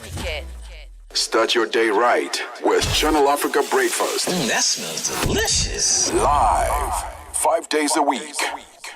We're chatting to the good things guy, Brent Lindeque, this morning right here on The Move. And we're speaking about doing good, acts of kindness. This is as we approach Nelson Mandela Day that's taking place on the 18th of July. It is an annual day where people all across the world take 67 minutes to do good in their communities, in their countries, in their world. And we're speaking about, the reflection of doing good and what that actually means. So how can people build that community spirit through collective giving, Brent? Well, I think that's exactly it, right? It's about that collective community spirit. When you see someone in need, when you see people around you and you're able to assist those people, that's how we start to create change. And when we can do it as a group, then that change becomes a lot bigger. Nelson Mandela Day is such a great inspiration to sort of get us going. And then hopefully, once you've started those 67 minutes on the 18th, it starts to become a little bit more of your lifestyle, that you give back and do good as a collective effort by a community. I want to say this, right? I think it was Nelson Mandela who said that we should all aim to leave places and people and things better than we found them. That needs to be our legacy as a community, and that needs to be something we think about more than just one day a year. And that's why 67 minutes is an inspiration for us to make collective change. Mm-hmm. I mean, you do this on a daily basis. I'm looking at your website, goodthingsguide.com, and it's fascinating. I mean, you've got stories from, the elderly who are just actually being supported there in terms of their crafting and also supporting them in terms of their income. You've got stories of thrifting that's changing lives. You've got someone who was in the Comrades and actually tore his calf 6K in and still finished the race, and he was doing it for a charity. What do these stories do to you? I mean, sometimes I'm sure you also have those bad days, but I'm sure these are a great lift me up for you as well, Brent. Absolutely. And I think that's what I've found in the last 10 years. I like to say, and I've got a team now that are writing all those stories. So when you started mentioning them, I was like, oh my gosh, I hope I read through them and I know what's going on, because the full team are bringing those stories to South Africa and the world. Wonderful stories every single day. But what they do for me is they first and foremost make me think that I have possibly got the best job in the world, that I'm able to surround myself with so much good news. And to your question, what does that do to me from a mental health point of view? Should I be having a bad day? It changes it completely. It gives me a different perspective. It makes me feel hopeful. It brings smiles. Sometimes it brings laughter. And I'm in it, right? So I've been doing this for the last decade, but it does, and I know this, exactly the same thing for everybody else. Good news stories, inspirational stories, seeing people do good things, it really does something to the inside of our souls. It changes the way we see the world, and it makes us believe that we can do the same. Going back to the start of the interview where we spoke about making a difference and these big, overwhelming ideas that perhaps it feels like it's too much, we just can't get to all of it. The reality is that these silly little small stories make us realize that the smallest things are actually the biggest things, and those are the things that we can make a difference with. Brent, part of the art of giving is giving from a heartfelt place. And so that's what we hear. But of course, with the rise of social media, when people give, they like to document it. And sometimes it can be seen as clout chasing. Why do you only give when it needs to be seen on social media, when you need to show people that you are giving? Are you giving without the cameras? Are you giving without the mics? Let's speak a little bit about that. Is giving still heartfelt if it is done for the eyes of others, or is that just spreading positivity? Yes, see, this is such a grappling question, and it's something that I've thought about often, right? Because my whole life changed because I documented a moment where I was giving someone something instead of drinking. A little sort of T's and C's. I've never done it again. Okay. So 11 years ago, that was one video that I put up there. It didn't become my thing. It wasn't like me running around giving people stuff for the benefit of clout. But it did change my life. That one moment changed my life, and it thrust me into this space where it now has created a platform where over 30 million people a month are being inspired by the content that we write and the content and the stories that we get to tell. Some of those stories are of people who have filmed themselves or got behind a mic or put up a TikTok or something or other. And here's what I want to say. Sometimes it can look like it's people chasing for clout, and maybe it is. Maybe it's people doing good because they want that clout. But the reality is, at the end of the day, there are two things happening. One, that good deed is helping whoever it was intended to help. And the second is that act, that video, that recording is going to inspire others. Yeah. So that's the reality that we've seen on our side. Even when we write stories about people who are in this situation, sort of filming themselves and it becomes their thing, they are helping the person on the other end, and they are inspiring people as well. So maybe take it for what it is, right? It's an inspirational act that makes us all feel like we can do it as well. Yeah. You know, Brent, there's also a proverb that goes, no good deed goes unpunished. And sometimes that can happen in instances where you are trying, you know, in the most heartfelt way to do good for someone, but perhaps not in the way that they need. And sometimes it might actually be to the detriment of that particular person. So you go to a community and maybe you have like 50 bags of maize and you just go and, you know, put it to this family. And then maybe people just come crashing into this family, take all the maize, leave the place untidy, all the maize is spilled everywhere. And the person that you actually went to give to is left not just without maize, but with this mess that they have to clean up. And they're like, I wish Brent never came with this maize to my house. So let's chat about that. The importance of also giving within context and wanting to understand the stories of people and not just performatively giving. Absolutely. So I think the main keyword here, and something that I focus on, especially when telling these stories, is sustainability. What is this going to do in the long run? Is it something that's just flash in the pan? Am I going to this person's house and handing over maize? Or is it a program or a campaign where it's more than just a once-off, where there's something to build from that, where it creates a difference that's more than just a moment? And I think that's so important when it comes to giving, when it comes to doing good, when it comes to giving back, is that we have to think about the longevity of it. It can't be a one-off. It can't be without context, as you say. It has to be, everything needs to be taken into account to make sure that it is ultimately helping the person who needs the help in the right way, but also far more greater is that it's sustainable, that it's something that we can do now and that it can still move forward in some way. Hey, every day we are bombarded with a lot of negativity. It's the news cycle. That's just definitely the cycle of news, as I mentioned earlier on. What do you think is the trickle effect of what the good news can do for us on a daily basis? Because we always say that bad news or bad things actually have huge consequences, but we never give the same credit to good news. What is your agenda moving forward here in terms of what you think the trickling effect will be? So the first thing I want to say here is news is important. The headlines that make us scared, the things that make us angry, whatever those stories are, those news stories, they are important. We need to know what's going on around us in order to have a perspective of our world and maybe try and fix it in some way. We can't fix things if we don't know what's broken, right? So we have to know what's going on around us. The second part of that is I believe that good news should be as important as those hard news lines. And that, for me, the reason is it gives us balance. It makes us see the world in a different light. It makes us realize that there's more to us than just one story.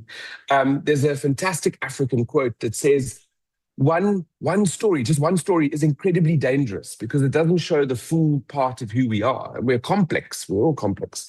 So the first thing is balance is important. And the second thing is good news will change your perspective on the world. It makes us happier. I can see you smiling as I'm saying this because you're thinking about it. You're thinking about good news. And it really does. It gives us hope. It can make a day seem a little less hard. And it's as important. So we need to be sharing those good news stories too. Absolutely. Well, thank you so much for your time, Brent. Before we wrap up, tell us where we can go. Which platforms do you disseminate this amazing good news that you have? You can find us everywhere. It's quite crazy how the Little Good Things Guy universe has grown into something far greater. The website itself is goodthingsguy.com, but we are on every single social media site. We are on all of the platforms, the podcasts, the YouTubes, the Facebooks, everything. You can find us everywhere. Just search for Good Things Guy. And you can get your dose of good news. I love that. Thank you so much for your time, Brent. That's Brent Lindeque, better known as the Good Things Guy, who used his platform to highlight the good, inspire change, and remind us all that small actions can make a big difference. It's 10:30 Central Africa time. Let's keep things moving with our latest sports news. Sports on Channel Africa. The African perspective. We serve off with tennis news this hour. Two-time defending champion Carlos Alcaraz produced a Wimbledon masterclass to end British hope Cameron Norrie's run and move into the semi-finals once again. Second seed Alcaraz underlined why he is the tournament's favorite with a scintillating 6-2, 6-3, 6-3 win. The Spaniard will face Taylor Fritz, the American fifth seed, bidding for a first major title in the last four. Fritz secured his place in the Wimbledon semi-finals for the first time with a 6-3, 6-4, 1-6, 7-6, 7-4 tie victory over Russia's Karen Khachanov. Nigeria's Football Federation, NFF, and their fans are optimistic that the Super Eagles can still qualify for the 2026 World Cup in the USA, Canada, and Mexico if FIFA docks South Africa 3 points. This after Lesotho Football Association has formally requested FIFA to deduct points from Bafana Bafana World Cup qualifying campaign due to the alleged fielding of an ineligible player, Teboho Mokoena. The Secretary General of Lesotho Football Association, Mokgosi Mohapi, says they are hopeful that FIFA will stick by its rules. The Lesotho Football Association is a member of FIFA who is in good standing, and we are obligated, therefore, to protect the integrity of sport. And we are also obligated to assist FIFA in protecting the integrity of the game. Now, we are merely saying, FIFA, live and die by your regulations. And if you have precedents where you have deducted points before on matters that are very similar to the one that is the subject today, do so that then we know your notion of fair play is applied irrespective of who is the perpetrator in this instance. On to rugby news. The Springboks coaching team has made 8 changes to the team's starting lineup for the second test against Italy in Gqeberha this weekend. These include a new centre pairing of Andre Eusthuizen and Kenan Moody, while Grant Williams and Manny Libok will start at halfback. Team coach Rassie Erasmus says the changes in the team have nothing to do with last week's performance.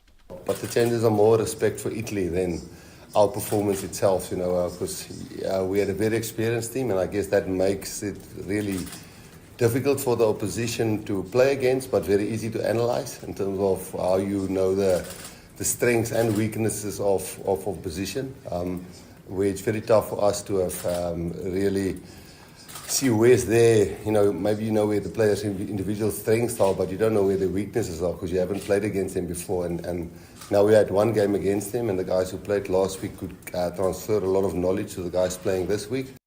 Springbok winger Magazole Mapimpi says it's good to be back in his home province. I think all of us as a team, we're very excited to be back here. I think the last time we were here was after COVID, 2001. And also we did see the kind of the love the time we arrived at the airport at the same time. And also when we're playing in PE, it's all the East London, it just hit different because people don't experience what other people experience to the cities. Can be Sharks, can be Stormers at the same time. So it's very rare Springbok play here. So I'm sure people are very excited to come in numbers to watch us. We end with karate. A crowdfunding drive for 17-year-old Zimbabwean karateka Bongeka Mbogodo Mguni ended in triumph, with the karateka clinching a silver medal at the 2025 African Union Region 5 Youth Games held in Namibia. In order to meet expenses to attend the tournament, Mguni, who lives with albinism, appealed for $150 for travel costs, but the public responded overwhelmingly and raised $596. Prominent advocate for albinism and cancer awareness, Marvelous Chuma, spearheaded the campaign. For any sports stories you'd like to share with us, please do send an email to newsroom@channelafrica.co.za or call us on +2711 714 4459. This is Channel Africa Sport with me, Fikile Ngwati. Sports on Channel Africa. The African perspective. Tune in and turn up the volume. This is Channel Africa. Darubini ya Afrika na I am Henry Shakif. Hawa wa Afrika Kusini wenye asili ya kizungu ambao wamepewa ukimbizi huko nchini Marekani. Je, nini chanzo cha wao kuomba ukimbizi nchini Marekani? Wenyewe wajaomba ukimbizi. Kuna shirika fulani inaitwa AfriForum, shirika mbili za wazungu ambao wanatetea haki ya wazungu hapa, AfriForum na Solidarity. Hao walienda Marekani kufanya kampeni kusema kwamba wazungu wananyanyaswa hapa Afrika Kusini, na walivyofanya hiyo kampeni, serikali iweze kuwafuatilia kujua nini ambacho mnasema kwamba mnanyanyaswa. Kuna namna ya wao kwamba wamepoteza uraia wa Afrika Kusini, na je, endapo Trump akamaliza muda wake madarakani, uhalali wao wa kuishi nchini Marekani ukoje? Itakuwa vigumu, kifupi itakuwa vigumu wenyewe kupoteza uraia wao. Darubini ya Afrika 11 kamili hadi 12 kamili majira ya Afrika ya Kati. Step into the heart of the day on the move with Palesa and Benjamin.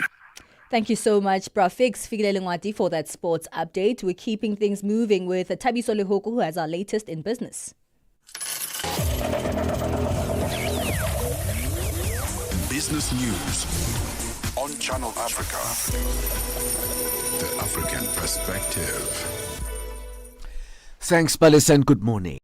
West African cocoa production, which has faced 2 successive below-average harvests, is likely to see another 10% decline in the upcoming 2025-2026 season, despite marginally improved weather conditions. Ivory Coast and Ghana, the world's 2 leading producers, along with Nigeria and Cameroon, account for 2/3 of global cocoa output. But they are struggling with shifting weather patterns, Asian tree stocks, disease, and destructive small-scale gold mining. Pod counters employed by cocoa exporters and trading houses are currently visiting plantations to carry out crop assessments for the 2025-26 season, which opens in October. The Uganda National Oil Company is seeking a joint venture partner to help operate an exploration block in Uganda's west. The Ugandan state-owned firm acquired the 1,285 square kilometer Kasuruban exploration block in 2023 after signing a production sharing agreement with the government. The company's spokesperson, Angela Ambaho, did not share the details of how much equity the company was prepared to share with the new partner in the venture.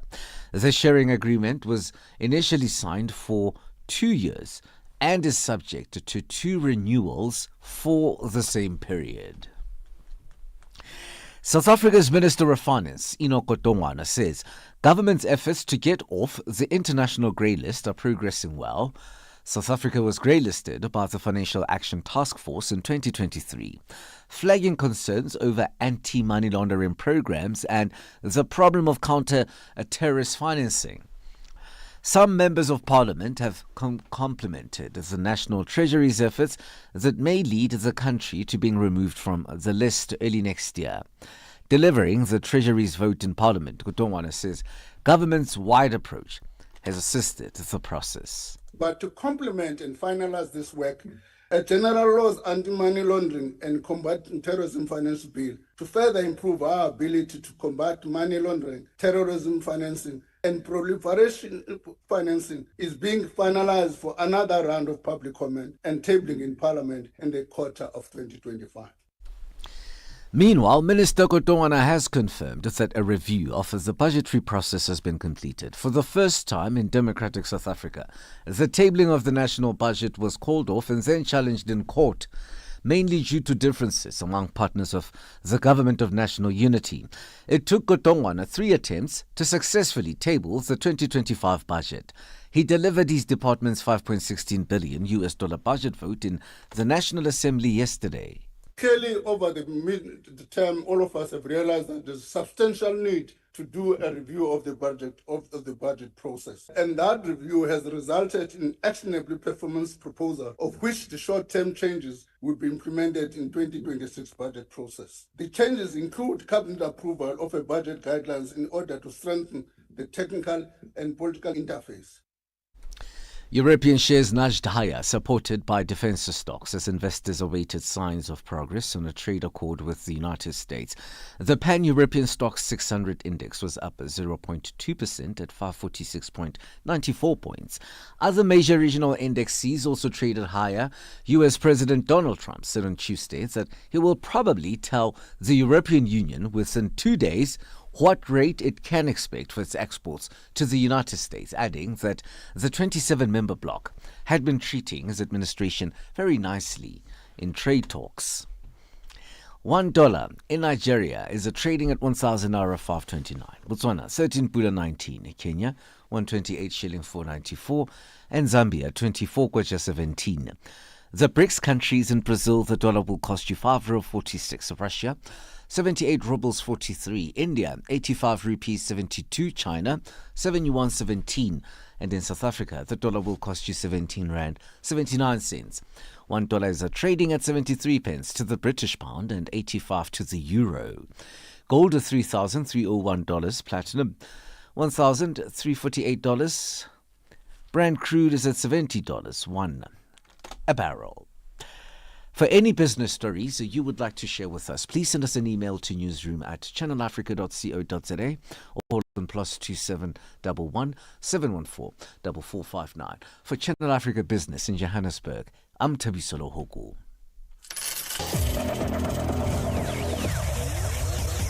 Business news on Channel Africa.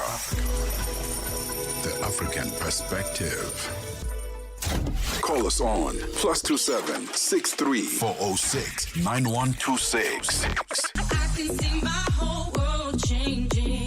and contribute to the conversation. Es-tu préoccupé par quelque chose? Es-tu passionné par les questions qui comptent? As-tu une voix qui mérite d'être entendue? Eh bien, nous avons la plateforme parfaite pour toi. Téléphone-nous ou fais-nous un WhatsApp au +27 66 408 87 42 et nous te rappellerons. Sois dans la conversation. Salut Channel Africa, ici Beno le diamant rouge aka Binal Export depuis le Cameroun, le pays des lions. Voilà. Sois dans la conversation. Il ne s'agit pas seulement de parler, mais c'est ta chance d'exprimer ton point de vue, de partager tes opinions et de t'engager avec une communauté qui valorise ton avis. Suivez-nous sur les réseaux sociaux, visitez notre site www.channelafrica.co.za et préparez-vous à partager vos points de vue sur Channel Africa, la perspective africaine. SABC Sport brings you Chasing the Sun, a powerful 5-part documentary series about the Springboks, telling the rousing tale of their path to redemption and ultimate World Cup glory in 2019. Starting 13 July at 7:30 p.m. on SABC2, tune in every Sunday for the highs, the headache, and the heroics that make rugby history. Stream each chapter on SABC Plus anytime, anywhere. No subscription needed. Don't miss Chasing the Sun this Sunday at 7:30 p.m. on SABC2. Be there when history shines. On the Move, weekdays, 9 a.m. to midday. Only on Channel Africa. #On the Move. When a good girl gone bad, what you gonna do? An audience ready to connect, invest, and act. Multi-award winning, internationally recognized, digitally accessible across the globe. When Africa speaks, the world listens, and Channel Africa makes sure of it. For business, for culture, for Africa. Partner with Channel Africa because Africa's voice is the future. Africa is a story, a living, breathing, ever-evolving masterpiece. And for over 5 decades now, one voice has told it like no other. Channel Africa. More than just a broadcaster, Channel Africa is the pulse of the continent, African-led, African-run, and deeply rooted in its heritage. It's the only international station that speaks to Africa in its own voices. English, Kiswahili, Chinyanja, French, and Portuguese. The languages that unite 1 billion people. We have been there through every shift, every milestone, and every triumph. Not just reporting history, but shaping the conversations that define Africa's future. For brands, media planning, and advertisers, Channel Africa is more than just a platform. It's an opportunity. With 25 compelling shows covering current affairs, sports, business, music, and lifestyle, we deliver an engaging Pan-African audience ready to connect, invest, and act. Multi-award winning, internationally recognized, digitally accessible across the globe. When Africa speaks, the world listens, and Channel Africa makes sure of it. For business, for culture, for Africa. Partner with Channel Africa because Africa's voice is the future. Africa is a story, a living, breathing, ever-evolving masterpiece. And for over 5 decades now, one voice has told it like no other. Channel Africa. More than just a broadcaster, Channel Africa is the pulse of the continent, African-led, African-run, and deeply rooted in its heritage. It's the only international station that speaks to Africa in its own voices. English, Kiswahili, Chinyanja, French, and Portuguese. The languages that unite 1 billion people.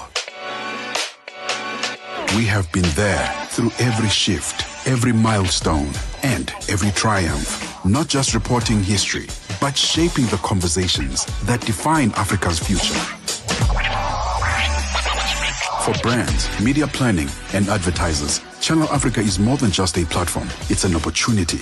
With 25 compelling shows covering current affairs, sports, business, music, and lifestyle, we deliver an engaging Pan-African audience ready to connect, invest, and act. Multi-award winning, internationally recognized, digitally accessible across the globe.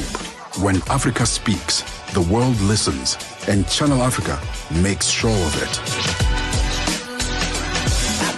For business, for culture, for Africa. Partner with Channel Africa because Africa's voice is the future. Africa is a story, a living, breathing, ever-evolving masterpiece. And for over 5 decades now, one voice has told it like no other. Channel Africa. Featuring Sauti Soul. I love this one. It speaks to all of us and the beauty of the continent. This one is titled Melanin. It's 10:49 Central Africa time. This Mandela Month, we honor his belief that education is the most powerful weapon to change the world. Education is one of the most important weapons in a country. Catch us on DSTV Bouquet 802. Africa Update on Channel Africa with Lulu Kabu. The situation in northern Mozambique's Cabo Delgado province continues to deteriorate, with fresh reports revealing a sharp rise in child abductions and mass displacements. What needs to be done to address the root causes of the conflict in your view? And especially just considering that resources are at the center of all of this. This has now been going on since the end of 2017 in terms of the armed conflict, but the underlying factors have been in play really for generations now in the Mozambican setting, and the socio-economic drivers which have provided space for exploitation by external forces and by radicalized internal elements are really keeping a pilot light under this conflict. And the Mozambican government has struggled both in terms of its hard security response, but also in terms of its soft security and its development response to address the key drivers in play. And so we are likely to see a continuation of this kind of conflict. Pierce Piju. Africa Update with Lulu Kabu, 12 to 1 p.m. Central African Time. Keeping you on the know and on the move. So we're speaking about emojis earlier on in the show, what they mean, if you know exactly what they mean, and if they could actually potentially get you into trouble. And you can't have an emoji conversation without having a social media conversation, right? And that always sometimes leads to a conversation about our cell phone addiction. Yes, everywhere you go, people are not even looking up anymore. We're not even looking at each other. Or like Brent said, we're not even in the queue smiling at each other anymore. We're all just looking down into our devices. I saw a very interesting video of people who are taking another video of a lady who was standing in a queue holding a completely see-through phone. And they were like, wow, is that like a new iOS? Is that a new like Samsung? Is that a new Android? It's like completely see-through and acrylic. And people are like, wow, and you know how now, because of, you know, the social media addictions, the phone addictions that we have, people are always sort of ready to see what new phone comes out there. And obviously people were so interested looking it up. I want one of those. It looks so cool.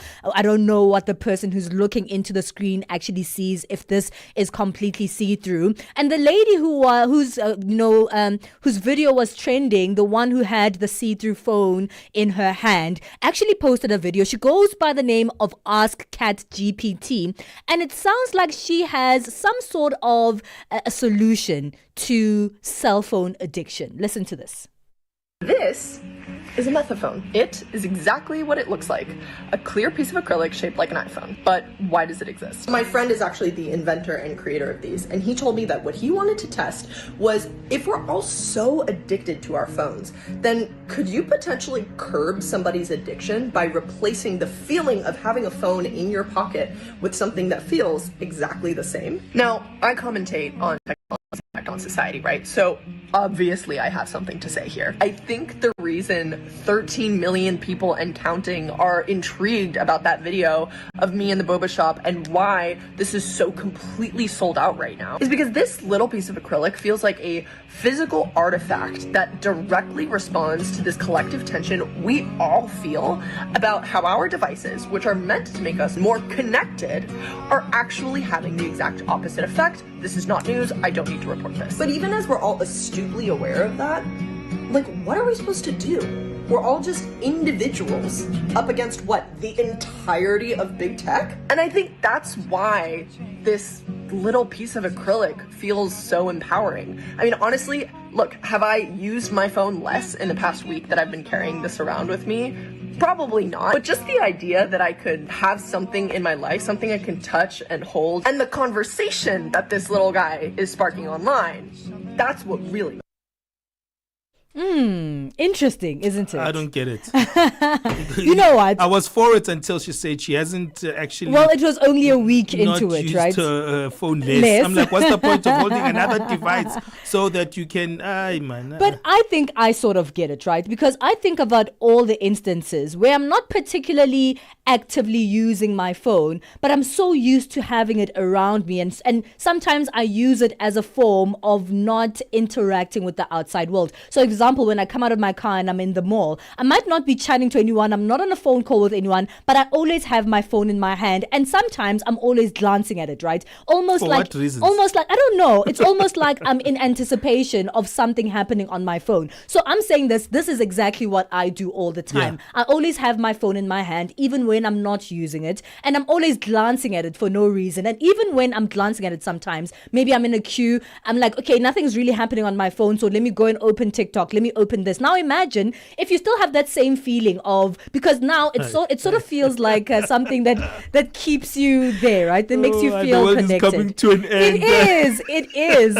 Now So I you can must have a imagine- transparent glass in your hand so just that in my you hand can that feel. feels like I have my phone in my hand, and if I glance, I'm not really glancing at anything, but it's there. But would I be in those moments using my actual phone less? Yes. Would I not be? Useless. Would I not be? Yeah.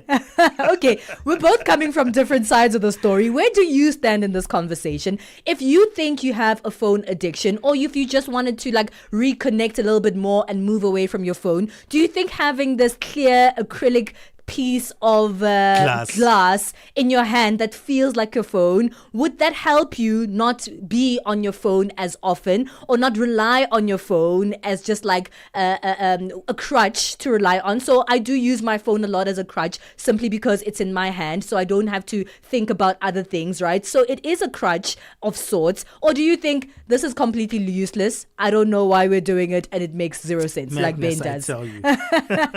Well, let us know. It's up to you to decide at Channel Africa 1. I hope if you are streaming us live on YouTube or Facebook, you were also able to experience that video with us, and you'll actually be able to see the device that we're speaking about. Well, not really a device, but you know what? Whatever this clear glass acrylic phone looking thing is. Let us know at Channel Africa 1. Hashtag on the move. Get Channel Africa on DSTV Audio Bouquet. Channel 802.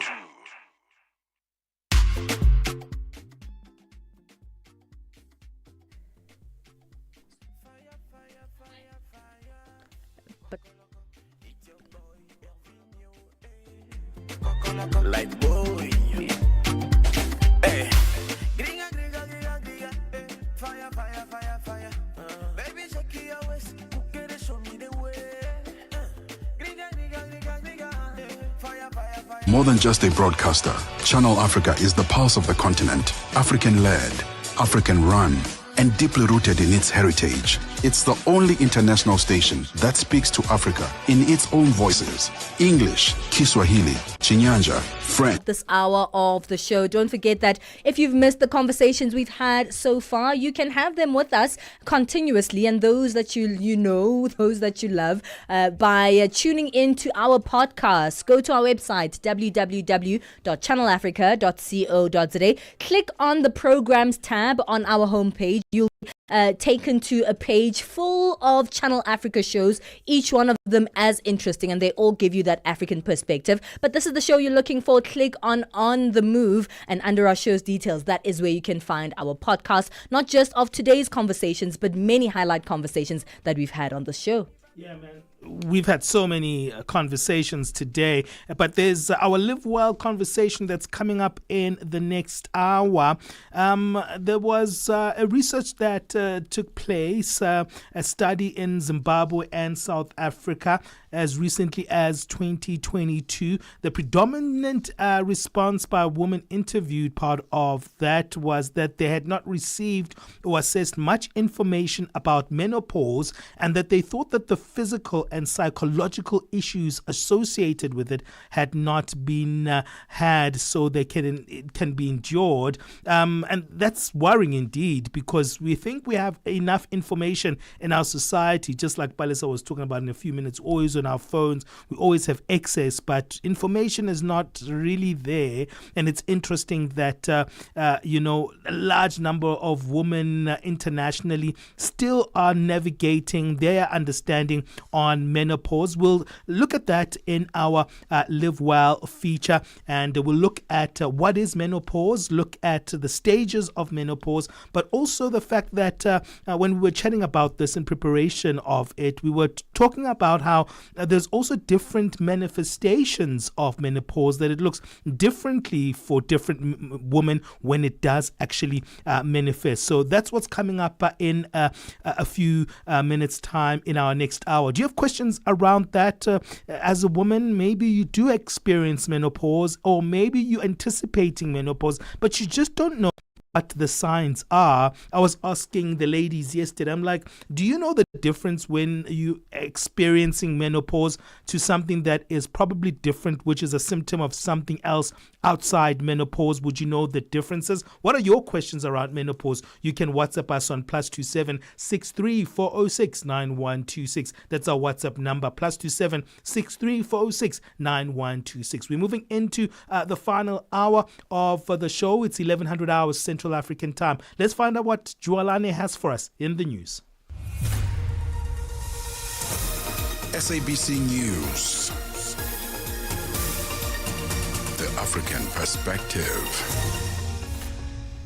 Thank you, Benjamin. Top stories is how Kenya's government put on notice to ensure safety of healthcare workers, and more than 100 people suffer minor injuries in a fast-moving fire in France. Good morning.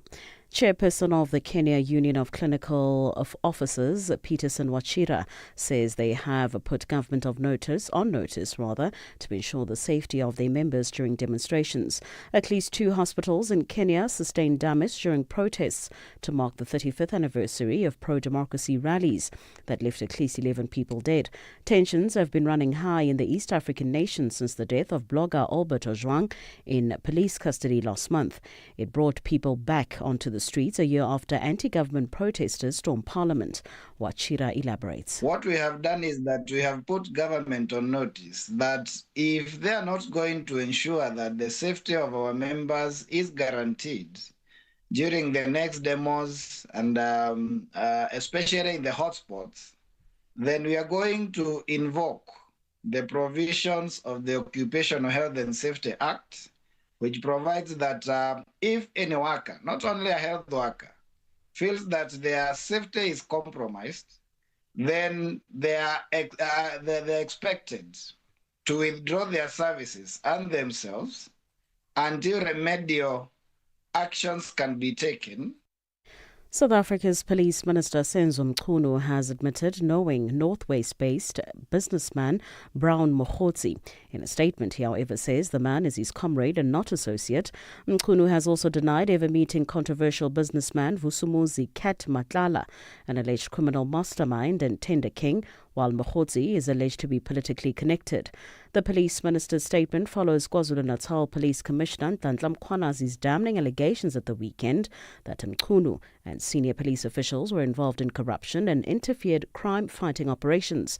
Police Ministry spokesperson Kamokhelo Mokhotsi. The minister has never met Mr. Matlala, has never spoken to him, nor has the minister ever requested or received anything from him. The minister did, however, initiate a review of the SAPS tender awarded to him when suspicions of possible wrongdoing surfaced.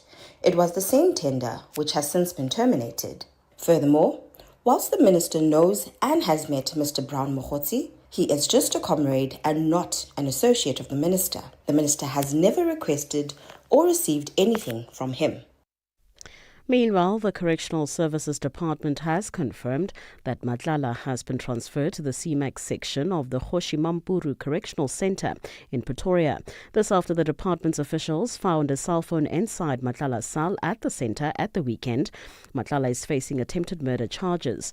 Buseletso Mokwena has the story. Correctional Services spokesperson Singabakho Nxumalo says a decision was made to move Matlala to the prison's CMAX section after being found with a cell phone. He is considered a high-risk inmate. Matlala's name has hawked headlines following the explosive revelations by KwaZulu-Natal Police Commissioner Nhlanhla Mkhwanazi on Sunday about Matlala's alleged links to Police Minister Senzo Mchunu. He was awarded a 360 million SAPS Health Services tender, which was later cancelled. Matlala now faces attempted murder charges together with his wife for the alleged attack on actress and socialite Tebogo Tebejane. South Sudan's President Salva Kiir has fired the country's army chief after 7 months in the post and has named a new replacement. No reason was given for the firing of Paul Nang Majok. The announcement on local radio said Kiir had appointed Dao Atujongas the new chief of defense. Majok was in charge while fighting raged between the army and the White Army, an ethnic militia largely comprising Nuer youths, triggering the country's latest political crisis. More than 100 people have suffered minor injuries in a fast-moving wildfire that's reached France's second-largest city. The Interior Minister Bruno Ratialou, who visited the area last night, says the fire hasn't been fully contained. As I speak to you today, the fire is not yet under control. We hope that weather conditions, particularly wind speed, will allow the fire to be contained in the coming hours. But we must obviously remain extremely cautious because a fire can reignite. There are still a number of hotspots. We have seen that this fire has jumped up to 300 metres, so we're dealing with phenomena that are very, very dangerous. Recapping the top story this hour, chairperson of the Kenya Union of Clinical Officers, Peterson Wachira, says the union has put government on notice to ensure the safety of their members during demonstrations. For any news stories you would like to share with us, please do send an email to newsroom@channelafrica.co.za or call us on +27 11 714 4459. For Channel Africa News, I'm Cholani Tulo Wepe. SABC News. The African Perspective.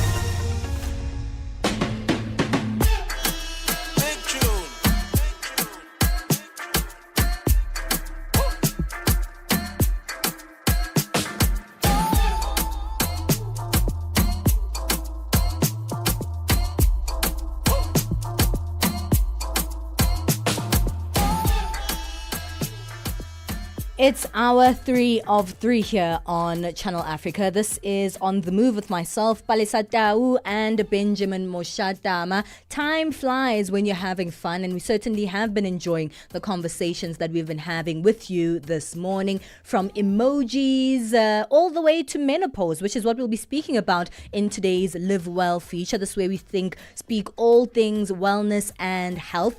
And menopause is actually quite a natural part of a woman's life cycle, right? From the time when she is young and she begins her period cycle, the different changes in her hormones and her body throughout her life, and then menopause, which is actually not the end, but a beginning of a brand new body and life cycle. However, even though this is quite a natural part of womanhood or femininity, this is also a topic that's actually highly stigmatized and not even that well known about, even by women themselves, knowing with the anticipation that they might go through menopause someday.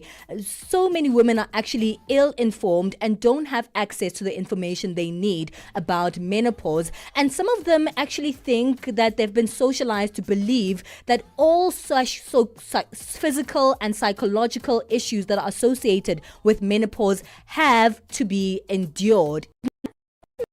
is that not the truth? I have no idea. Should we not endure it? What should actually happen? So we're actually getting the information that we need this morning, all about menopause, and also looking at the fact that more and more women and organizations in different parts of the continent are coming forward to try and teach and socialize us as well about menopause. So we're going to be speaking about that in this hour of the show, taking a look from a health perspective, understanding the physiological, conversation about menopause with Dr. Rogers Mabatswa, who's an obstetrician and gynecologist. We'll also be speaking to Xoli Madlala, who's the founder of Redefining Menopause Africa and author of a book titled The Perimenopausal Globetrotter.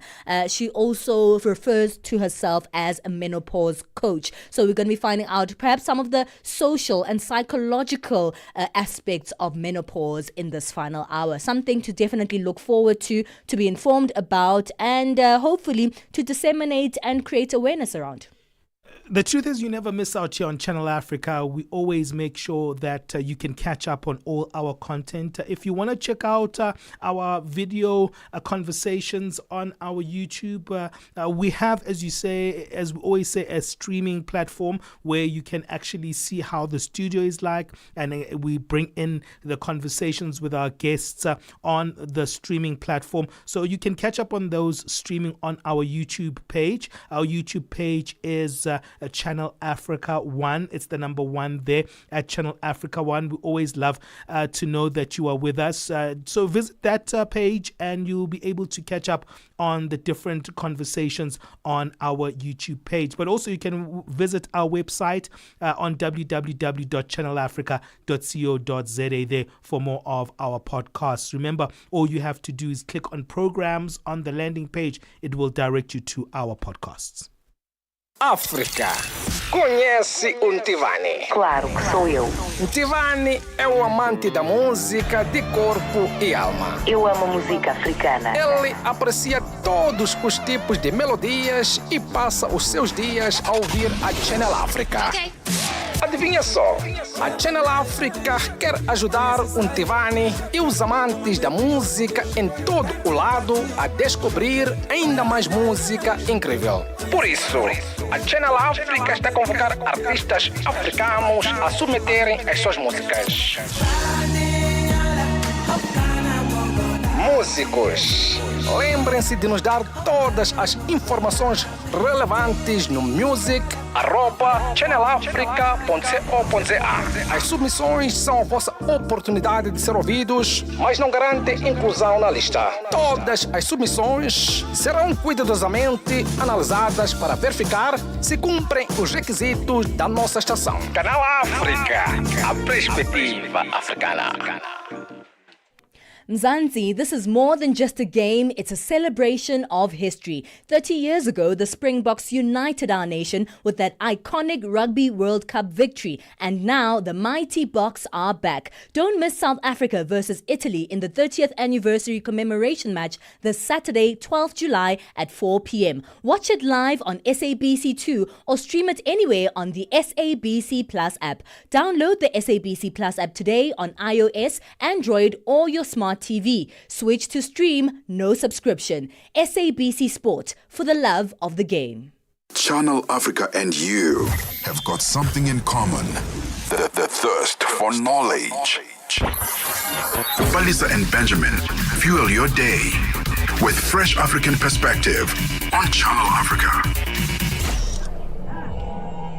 It seems like common knowledge that a woman will go through various physical and physiological changes within their lives, right? So we know that some of the highlight changes that we speak about are the beginning of puberty, when the hormones start to come in and start to change, and the point where the young girl begins her period and then goes into what we call quote unquote womanhood, when she's actually able to conceive. There are various other hormonal and physiological changes that happen in a woman's life, and one of the most significant come in a little bit later in her life, and that is called menopause. It's actually not as we think it is, but more so, even though menopause is a biological part of any woman's life, it's actually a conversation that's highly stigmatized, and information about menopause is not as accessible as it should be. And in fact, many women don't actually know what the effects of menopause are, what kind of changes they can expect, and even what kind of side effects they can expect during menopause. So we're going to be disseminating information and raising awareness about menopause this particular morning, and also taking a look at women and organizations who are playing small roles that hopefully make a big difference in parts of the continent where they raise awareness to women and to societies about menopause. We're chatting about this morning with Xoli Madlala, who is the founder of Redefining Menopause Africa and the author of a book titled The Perimenopausal Globetrotter, and she also refers to herself as a menopause coach. We'll also be chatting a little bit later to Dr. Rogers Mabatswa, who's an obstetrician and gynecologist, to help us learn more. Right now on the line we have Xoli. Thank you so much for your time. You say you're the founder of Redefining Menopause Africa. Could you tell us a little bit about this organization? All right. Thank you so much, firstly, for this amazing opportunity to lend my voice in changing the menopause narrative in our country and in our continent. Because for so many years, most of us were done a great disservice. We were not prepared for this final phase of a woman's reproductive stage. I personally went into premature menopause. That is when menopause happens before time, in my 30s. And it really turned my life upside down. And I wasted so many times and years looking for answers, not making the connection that I had actually gone into menopause, because I always thought menopause happens at a certain age. So through the lonely journey, the lack of information, the shame and the stigma that was tied into menopause, I then decided to take it upon myself to say that, you know what, why are we not having these conversations? Why is it surrounded in shame and in secrecy when it is a phase that every woman, if they live long enough, they're gonna go through it? When it is a phase of life that affects our relationships, it affects how we show up at work. It shows up also in how society labels women. It's almost like your value as a woman is over. You've reached your shelf life when menopause happens. So based on my own personal experience, I took it upon myself to lend my experience, as in lived experience, lend my voice, research this phase of life so that we also understand what is happening, as you aptly put it, that most of the women do not know what is happening to their bodies at that phase of the life. And also the fact that menopause gets spoken in English. You hardly find it spoken in our own 11 languages that we also have as a country. So all of those things together, that is what then brought Redefining Menopause Africa to come into effect, to say that let us hold these conversations for ourselves, and also saying that the doctors and the medical practitioners can only play a role up to so much. But in terms of support, we need to create our own spaces as women, in spaces where we are able to look at each other and say that I understand what you're going through, because relatability is important. Sometimes your doctor is male. They haven't experienced what you're going through. So you need to sit with a group of women that you just need to look at each other and you all understand what you are referring to when you're speaking about some of the struggles that come with this phase of life. It's actually quite bizarre, Xoli, isn't it? That all women, as you said, who live long enough will go through menopause at a time in their life. But even so, it feels like it's an issue that's been put aside, even in education, to say, this is not that important. And therefore, the same women who will one day go through this don't know how, don't know when, and don't know what will actually happen. I'm actually trying to think back to my schooling days, like primary school, high school, where we were taught in life orientation about the female body. We were taught about puberty. We were taught about the different changes that will happen to our life. We were even taught about childbirth, but not a single word about menopause. It is so true, and it's such a, as you say, it's a bizarre thing. And in some of the work that I'm doing, and also as you mentioned about the book, it is one of the 19 reasons that I wrote the book to also challenge the Department of Education to relook what we are taught, so that it also, in fighting the shame and the stigma, then boys and girls grow up knowing that this phase of life, it is there. It is something that no one can run away from. Because another thing that makes menopause to be something that is deemed to be embarrassing and shameful is because women feel like men look at them and think that they've lost their value. But if young boys go to school and they learn about menopause from a young age, then we're going to have a different generation of men that grow up knowing that menopause is a phase of life that is not embarrassing, that this is how we are supposed to support women, whether as our mothers, as our partners, as our colleagues, as our social people that we coexist with, but we know how to best support them. But as it is, most men do not know how to support menopausal women or what to say because they are not taught about it, when the truth of the matter is everybody, I say that menopause is an both gender conversation. It's an every age kind of a conversation. And also whether it's corporate SA, whether it's the church, but everybody's got a role to play in making sure that we normalize this phase of life. All right. Well, let's speak about menopause itself and what it is, because it's great that we're having this conversation that, hey, it's something that's not widely spoke about. But let's start from the beginning. What exactly is menopause and how does it present itself? Okay. I always say in the simplest form so that we do not miss out or lose anybody. We're not going to get medical or use hair tech jargons. In the simplest of terms, menopause is the opposite of puberty. With puberty, a girl starts her periods. With menopause, a woman's periods, it comes to a complete cessation. She will no longer get her periods once she reaches menopause. And also, she is no longer going to fall pregnant naturally, because you know that once a girl hits puberty, if she has sex, she will fall pregnant. But with menopause, when a woman has sex, she will no longer fall pregnant naturally. And then the natural ages of menopause are from the ages of 45 to 55, 51 being the most common age. And menopause, it has to be a phase where a woman has gone through 12 months straight without getting a period. Then she can say that she's reached menopause. And someone can say that, oh, but Toli, maybe I'm on the loop, so I hardly get my period. Then how else am I able to track? That is when then it is important that we know as many of the other symptoms, so that when they start showing up, then a woman is able to start tracking. And this period that is leading to this complete cessation now of periods, it is called perimenopause.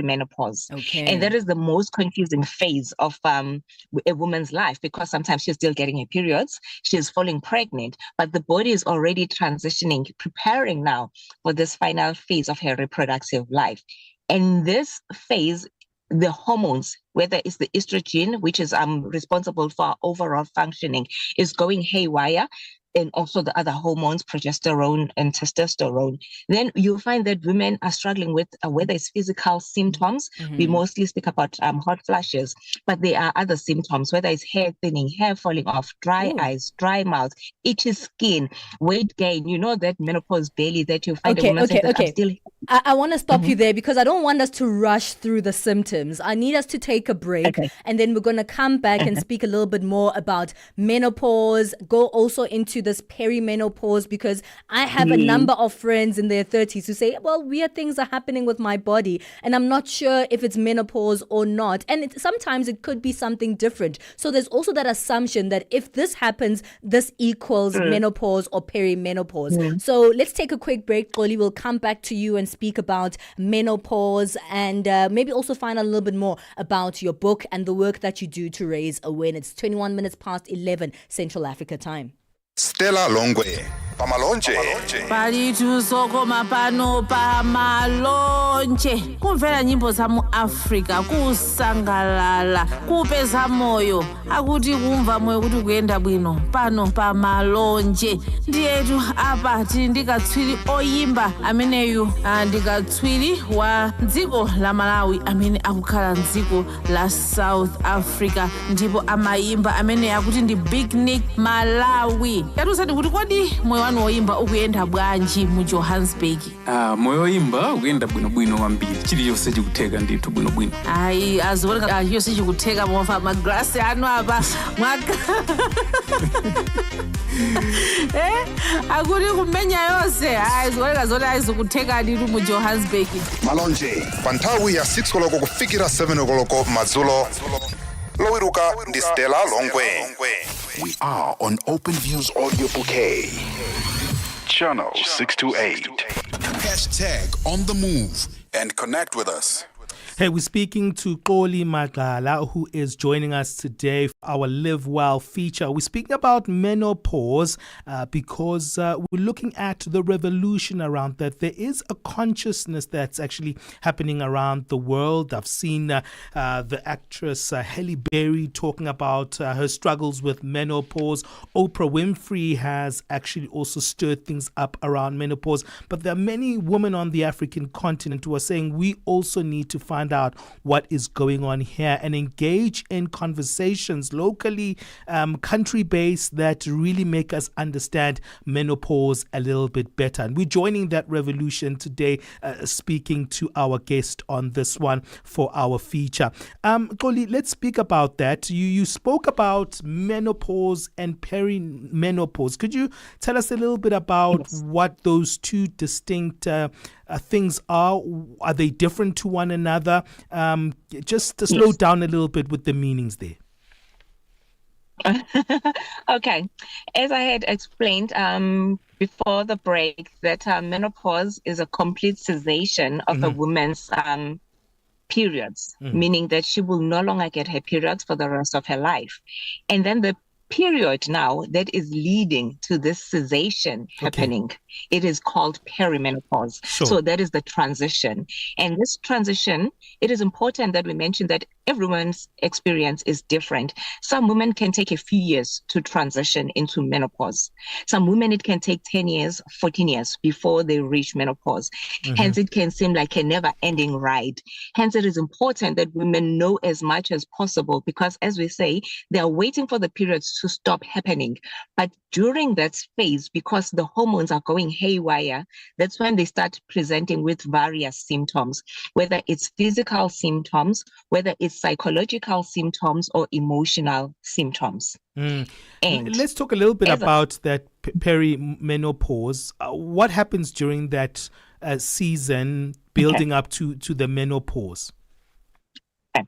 As this estrogen, which is responsible for our overall functioning, and the other hormones are also going haywire in preparation of menopause, then women can start, maybe, for example, we know of the hot flashes because they're the most obvious to see when a woman is getting a hot flash. That's when she's sweating profusely. But some women don't get hot flashes. They actually get chills. They get cold. Some women, they get their hair thinning, their hair falling off. Sometimes they can blame then their hairstylist or the products they are using because we do not get enough education around perimenopause. Other women, they experience ringing in the ears. Other women, they react to foods that they used to eat. Suddenly they lactose intolerance. Used to be fine having dairy products. Suddenly your system is on some like, I cannot tolerate this. So anything and everything that can go dry, it goes dry. Whether it's the dry scalp, it's the dry eyes, dry mouth, dry skin. Some women, they experience vaginal dryness, the unexplained weight gain, achy joints, that run over fatigue. It's in the morning, you've just woken up, but you are already feeling tired, weak, brittle nails. And these are just some of the physical symptoms. The list is over 100, so I'm not going to get into all of them. Wow, the list is over 100. That's interesting. Yes. Let me pause you there before we go to the emotional aspects, because if the symptoms are 100, and some of them that you mentioned there don't sound like they only relate to menopause, but could relate to symptoms of other things. What should you do when you're actually getting these symptoms? Because are they only diagnosed by a medical expert? What should you be alert of to notice that, okay, this is actually something serious that you must address? That is a very great question, and it's very important that we clarify, because it's easy for someone listening to us and then taking some of the things that I've mentioned, and then they quick to say, oh, then probably I'm perimenopausal. So I explained that the natural ages for menopause is from 45 to 55, 51 being the most common age. If menopause happens between the ages of 40 to 44, it is called early menopause. Then anything that is younger than 40, it is premature menopause or primary ovarian failure. So if a woman listening to us now and she's younger than 45 and she says that, but I'm taking these things, then it is important that she doesn't just hop onto Google, but she go for a consultation, because then she needs to do necessary tests that will rule out all other underlying possibilities, whether it's thyroid issues or whether it's TB, because we spoke about the sweating profusely, and at night women struggle with night sweats. TB, the same thing, someone will be sweating, the thyroid issues. So they need to do the right test that can give them an indication to say that we've looked at your FSH levels, LH levels, and it's pointing to this. And it's not just one test, because as we say, hormones are going haywire. So that one test is not enough to conclude. But if you are from the ages of 45 now and above, research says that it's almost a given that you should conclude that you are then in perimenopause, because naturally your body from the ages of 45 should already then be preparing for that phase. But definitely though, if you're younger than 45, you cannot just sit at home and self-diagnose. That's so important that you speak about getting a diagnosis, because I think with menopause, I've seen women in my life also take it lightly, self-diagnosing, and even not, getting a professional to help them to make it lighter or easier. It's almost taken as if it's something that I must handle as a woman. It's just one almost thing like that a badge of honor. Yeah, it's a badge of honor, and I must suffer through it. Yeah. What would you suggest in terms of actually going to a practitioner to help you in this one? Maybe there are certain things that a medical expert can give you to lessen the struggle. Yeah. So I always say, firstly, especially when I speak to Black women, the strong Black women narrative, it needs to fall. Suffering should not be seen as a badge of honor, as Guti. This is how it's supposed to be. Anything that brings you discomfort, you need to sit up and go seek help for it. Because as we said, that the transition can take 5 years, 10 years, 14 years. Women should not be struggling for all those years just to say that, oh yeah, I just trudged through menopause. And the approach, obviously, to navigating these symptoms is multi-layered. You find that sometimes doing certain lifestyle changes might help. For example, cutting down on alcohol, cutting down on things like sugar. Eating as healthy as possible, sleep tracking, because we are a generation that is not sleeping well for a number of reasons, whether we're chasing dreams, multitasking, starting businesses, or because of the stress that we coexisting with. So it is important that we make sure that when it comes to sleep, we sleep as good as possible, because that's the chance for the body also to regenerate certain cells that we need to put itself together. Because if you have not slept well, that's when you also struggle with things like cognitive issues. And when I speak about cognitive issues, whether it's brain fog, forgetfulness, you have not slept properly, and forgetfulness and all of those are some of the menopause symptoms that women struggle with.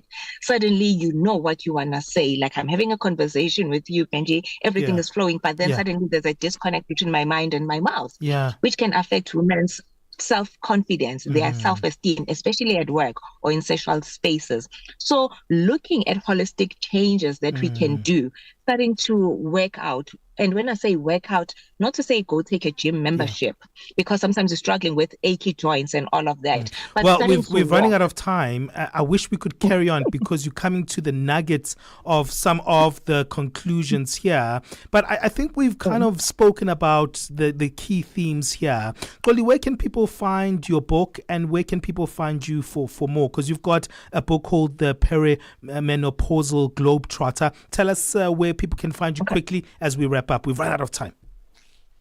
All righty. In LinkedIn is Xoli Malala. That's where my focus with corporate SA work to make sure women thrive through their careers, even in menopause, is centered on.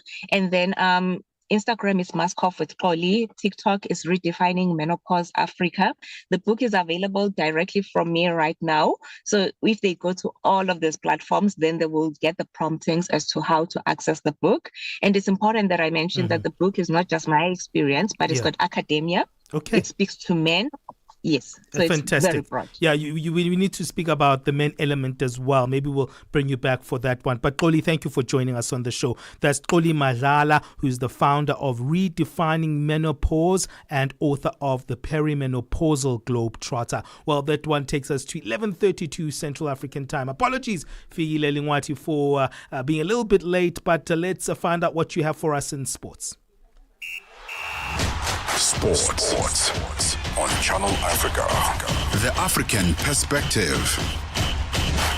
We start off with football news. The Finnish first-tier team, HFK Football, has invited South African under-17 international defender Lefa Molofi for a trial that could see him making his first entry in European football.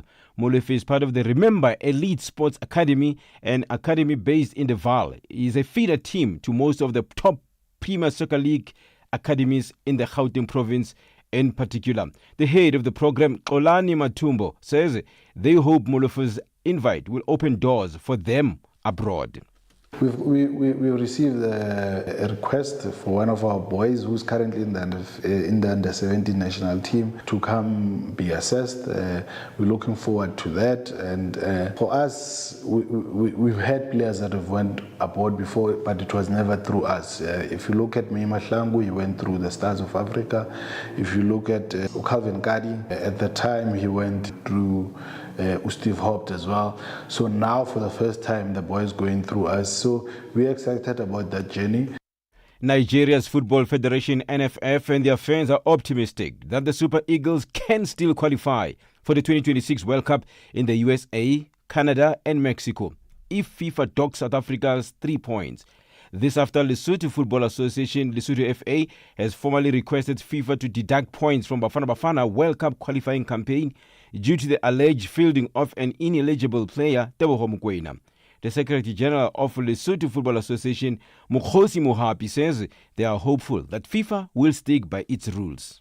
The Lesotho Football Association is a member of FIFA who is in good standing, and we are obligated, therefore, to protect the integrity of sport. And we are also obligated to assist FIFA in protecting the integrity of the game. Now, we are merely saying, FIFA, live and die by your regulations. And if you have precedents where you have deducted points before on matters that are very similar to the one that is the subject today, do so that then we know your notion of fair play is applied irrespective of who is the perpetrator in this instance. Now, tennis news. Nigeria is set to host the 2025 IWTF Africa West Regional Championships from the 16th to the 19th of July at the Molade Okoya Thomas Hall, Teslim Balogun Stadium in Lagos. The championship will bring together top table tennis talents from across West Africa, including teams from Benin Republic, Burkina Faso, Cote d'Ivoire, Ghana, Guinea, Liberia, Niger Republic, and Sierra Leone. Nigeria, the defending champion in the women's team category, will look to maintain its dominance after clinching the title last year in Lome. And a crowdfunding drive for 17-year-old Zimbabwean karateka Bongeka Mbogoto Mnguni ended in triumph, with the karateka clinching a silver medal at the 2025 African Union Region 5 Youth Games held in Namibia. In order to meet expenses to attend the tournament, Mnguni, who lives with albinism, appealed for $150 for travel costs, but the public responded overwhelmingly and raised $596. Prominent advocate for albinism and cancer awareness, Marvelous Chuma, spearheaded the campaign. Undeterred by the controversy, Mnguni excelled, earning a silver medal in the under 65 kgs karate tournament. For any sports stories you'd like to share with us, please do send an email to newsroom@channelafrica.co.za or call us on +2711 714 4459. This is Channel Africa Sport with me, Fikile Lingwati. Sports on Channel Africa. The African Perspective. This Mandela Month, we honor his belief that education is the most powerful weapon to change the world. Education is one of the most important weapons in a country. Catch us on DSTV Bouquet 802. Step into the heart of the day on the move with Palesa and Benjamin. That was our final sports update for the morning with Figile Ngwati. Now let's get our final business update with Thabiso Lehuko. Business news on Channel Africa. The African Perspective. Thanks, Palesa, and good morning. West African production has faced 2 successive below-average harvests, is likely to see another 10% decline in the upcoming 2025-2026 season, despite marginally improved weather conditions. Ivory Coast and Ghana, the world's 2 leading producers, along with Nigeria and Cameroon, account for over 2/3 of global cocoa output. But they are still struggling with the shifting weather patterns, Asian tree stocks, disease, and destructive small-scale gold mining. Pod counters employed by cocoa exporters and trading houses are currently visiting plantations to carry out crop assessments for the 2025-2026 season, which opens in October. The Uganda National Oil Company is seeking a joint partner to help operate an exploration block in Uganda's west. The Ugandan state-owned firm acquired the 1,285 square kilometer Kasuruban exploration block in 2023 after signing a production sharing agreement with the government. The company's spokesperson, Angela Ambaho, did not share the details of how much the equity or the company was prepared to share with the new partner in the venture. The sharing agreement was initially signed 2 years and is subject to 2 renewals for the same period. Former senior economist at the United Nations, Bernard Daunji, says that the U.S. would benefit if it were to increase trade relations with Africa for geopolitical reasons.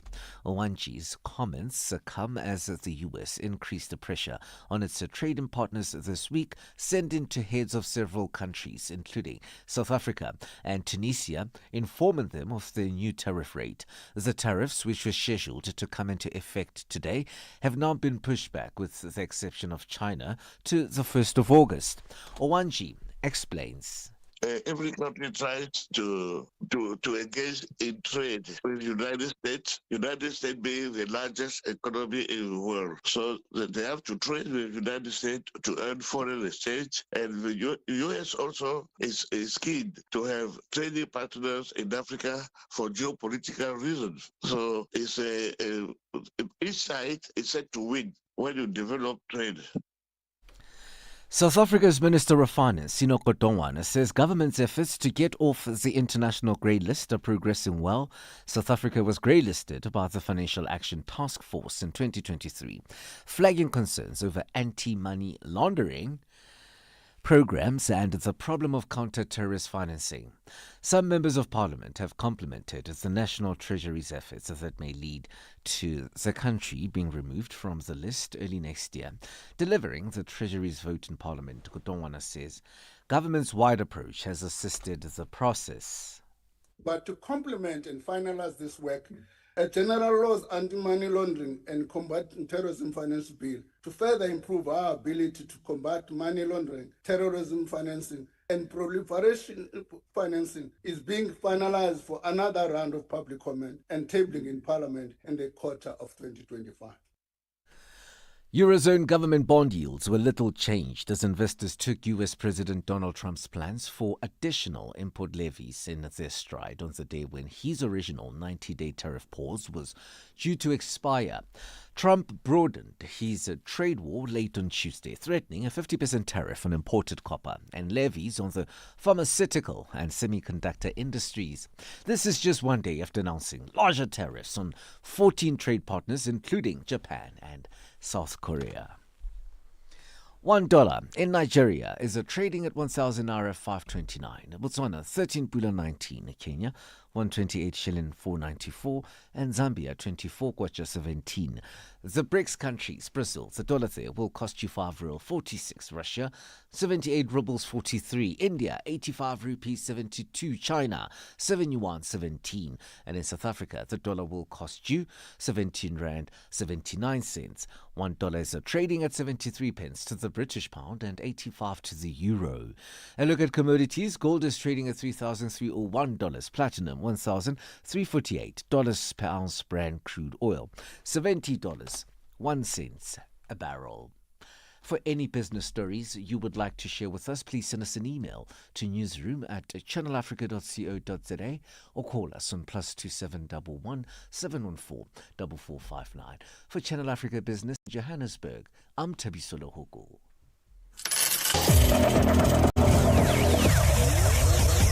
Business news on Channel Africa. The African perspective. Vue d'Afrique avec Joël Mouteba. Cette peur d'un point de non-retour nucléaire suffit-elle selon vous à légitimer une telle offensive, Monsieur Talazi? Absolument pas du tout. Cela fait plus de 30 ans que l'Israël crie haut et fort sur les toits, où il veut se faire entendre que l'Iran serait à 1 an pour obtenir l'arme nucléaire. Parfois, l'Iran serait à 6 mois. Parfois, l'Iran serait à 2 semaines pour obtenir son arme nucléaire. Et curieusement, jusqu'à ce jour, il n'y a toujours aucune preuve que l'Iran a obtenu cette arme nucléaire en dépit des déclarations d'Israël et de certaines puissances parfois. Vue d'Afrique. Du lundi au vendredi de 15h à 16h, temps universel. SABC Sport brings you Chasing the Sun, a powerful 5-part documentary series about the Springboks, telling the rousing tale of their path to redemption and ultimate World Cup glory in 2019. Starting on the 13th of July at 7:30 p.m. on SABC2, tune in every Sunday for the highs, the heartache, and the heroics that made rugby history. Stream each chapter on SABC Plus anytime, anywhere. No subscription needed. Don't miss Chasing the Sun this Sunday at 7:30 p.m. on SABC2. Be there when history shines. The rhythm of Africa, the pulse of the continent. This is Channel Africa, the African perspective. Get set and be ready to go. On the move with Palesa and Benjamin Moshatama. Lifestyle, people, and the things that make Africa smile. 12 till 1, Africa Update with Lulu Kabu. Getting in-depth, powerful stories, and the perspective you won't hear anywhere else. The Upside, 1 till 4, live and real, with Tebogo Lepoleni and Matseko Musito. Tamengo Bene talks money, Africa in business, 4 till 5 p.m. 5 till 6, we put on a little bit more color. Vue d'Afrique with Joël Mouteba. We go to East and Central Africa and find Darubinia Africa with I Am Shakif. Madapiri gives us some life. Zochitika, 7 till 8 p.m. Maria Mokumalo comes in 8 till 9. We get some useful knowledge. Kalodiscopia, 9 till 10. We take a look in Africa and beyond. Africa World Hour with Sipiso Makwetla. And we close it up with some love. The Hotlines with Shailen Dikumana, 10 till 12 p.m. on Channel Africa. Across borders, across time zones, on air, online. This is Channel Africa. Africa has a voice, and that voice is Channel Africa. It keeps you in motion, speaking, singing, questioning, rising. Wake up with Rise and Shine, 6 till 9. Peter and Asanda, as they bring you breaking news, sharp analysis, and the voices that shape the day. At mid-morning, we get on the move with Palesa and Benjamin, digging into the African lifestyle, people, and the things that make Africa smile. 12 till 1, Africa Update with Lulu Kabu. Getting in-depth, powerful stories, and the perspective you won't hear anywhere else. The Upside, 1 till 4, live and real, with Tebogo Lepoleni and Matseko Musito. Tamengo Bene talks money, Africa in business, 4 till 5 p.m. 5 till 6, we put on a little bit more color. Vue d'Afrique with Joel Muteba. We go to Eastern Central Africa and find Darubinia Africa with I Am Shakif. Madapiri gives us some life. Zochitika, 7 till 8 p.m. Maria Mokumalo comes in 8 till 9. We get some useful knowledge. Kalodiscopia, 9 till 10. We take a look in Africa and beyond. Africa World Hour with Sipiso Makwetla. And we close it up with some love. The Hotlines with Shailen Dikumana, 10 till 12 p.m. on Channel Africa. Across borders, across time zones, on air, online. This is Channel Africa. Africa has a voice, and that voice is Channel Africa. It keeps you in motion, speaking, singing, questioning, rising. Wake up with Rise and Shine 6 till 9. Peter and Asanda as they bring you breaking news, sharp analysis, and the voices that shape the day. At mid-morning, we get on the move with Palesa and Benjamin, digging into the African lifestyle, people, and the things that make Africa smile. 12 till 1, Africa Update with Lulu Kabu, getting in-depth, powerful stories, and the perspective you won't hear anywhere else. The Upside, 1 till 4, live and real, with Tebogo Lepoleni and Matseko Musito. Tamengo Bene talks money, Africa in business, 4 till 5 p.m. The Moon. Mr. Freeze, 5 till 6, we put on a little bit more color. Vue d'Afrique with Joel Muteba. We go to Eastern Central Africa and find Darubinia Africa with I Am Shakif. Madapiri gives us some life. Zochitika, 7 till 8 p.m. Maria Mokumalo comes in 8 till 9. We get some useful knowledge. Kalodiscopia, 9 till 10. We take a look in Africa and beyond. Africa World Hour with Sipiso Makwetla. And we close it up with some love. The Hotlines with Shailen Dikumana, 10 till 12 p.m. on Channel Africa. Across borders, across time zones, on air, online. This is Channel Africa. Africa has a voice, and that voice is Channel Africa. It keeps you in motion, speaking, singing, questioning, rising. Wake up with Rise and Shine 6 till 9. Peter and Asanda as they bring you breaking news, sharp analysis, and the voices that shape the day. At mid-morning, we get on the move with Palesa and Benjamin, digging into the African lifestyle, people, and the things that make Africa smile. 12 till 1, Africa Update with Lulu Kabu, getting in-depth, powerful stories, and the perspective you won't hear anywhere else. The Upside, 1 till 4, live and real, with Tebogo Lepoleni and Matseko Musito. Tamengo Bene talks money, Africa in business, 4 till 5 p.m. 5 till 6, we put on a little bit more color. Vue d'Afrique with Joel Muteba. We go to Eastern Central Africa and find Darubinia Africa with I Am Shakif. Madapiri gives us some life. Zochitika, 7 till 8 p.m. Maria Mokumalo comes in 8 till 9. We get some useful knowledge. Kalodiscopia, 9 till 10. We take a look in Africa and beyond. Africa World Hour with Sipiso Makwetla. And we close it up with some love. The Hotlines with Shailen Dikumana, 10 till 12 p.m. on Channel Africa. Across borders, across time zones, on air, online. This is Channel Africa. Africa has a voice, and that voice is Channel Africa. It keeps you in motion, speaking, singing, questioning, rising. Wake up with Rise and Shine 6 till 9. Peter and Asanda as they bring you breaking news, sharp analysis, and the voices that shape the day.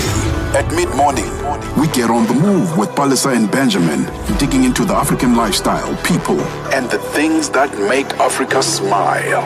12 till 1, Africa Update with Lulu Kabu, getting in-depth, powerful stories, and the perspective you won't hear anywhere else. The Upside, 1 till 4, live and real, with Tebogo Lekwaleni and Matseko Musito. Tamengubene talks money, Africa in business, 4 till 5 p.m. 5 till 6, we put on a little bit more color. Vue d'Afrique with Joël Moteba. We go to East and Central Africa and find Darubinia Africa. John Master coming through on this one. Before that, we gave you Rema featuring Selena Gomez with Calm Down. It's 11:51 Central Africa time. Mix Vibration sur Channel Africa. C'est notre invitée du jour, la belle Aïna Mwenze. Elle est là, certaines l'appellent Boss Lady. Bonjour Monsieur Jolino. Parlez-nous un tout petit peu de vous. Je m'appelle Boss Lady Aïna. Je mets l'accent sur le nom de Boss Lady parce que je mérite cela après le travail fait. Et c'est une rémunération en titre de la personne que je suis devenue aujourd'hui. Épouse et une mère de 4 garçons. Et voilà ce que je peux dire pour l'instant. Et vous vous êtes lancé dans le business, comment c'est venu? En tant que mère et se retrouvant dans les pays étrangers, particulièrement en Afrique du Sud, je me disais que laisser les enfants sur la charge des travailleurs ou d'une bonne, ça serait pas très intéressant. Je me suis dit, bon, je dois essayer de m'organiser et trouver un emploi que je peux faire. Mix Vibration, tous les dimanches de 18h à 19h, temps universel. Tune in and turn up the volume. This is Channel Africa. 9 to 12 midday, Central African Time. On the move with Palesa and Benjamin Moshatama. It's 11:53 Central African Time. You are listening to On the Move, and we're about to get out of here, make way for the Africa update, and we're looking forward to finding out on that one. What's your thoughts on that conversation on menopause, Bali? I'm intrigued because it seems like it's a difficult thing to diagnose or self-diagnose, because you could think it's something else, or you're just feeling that way on that day, because some of the symptoms are a little bit light, some of them are heavy, some of them are kind of like, no, maybe I've just missed my period for this month.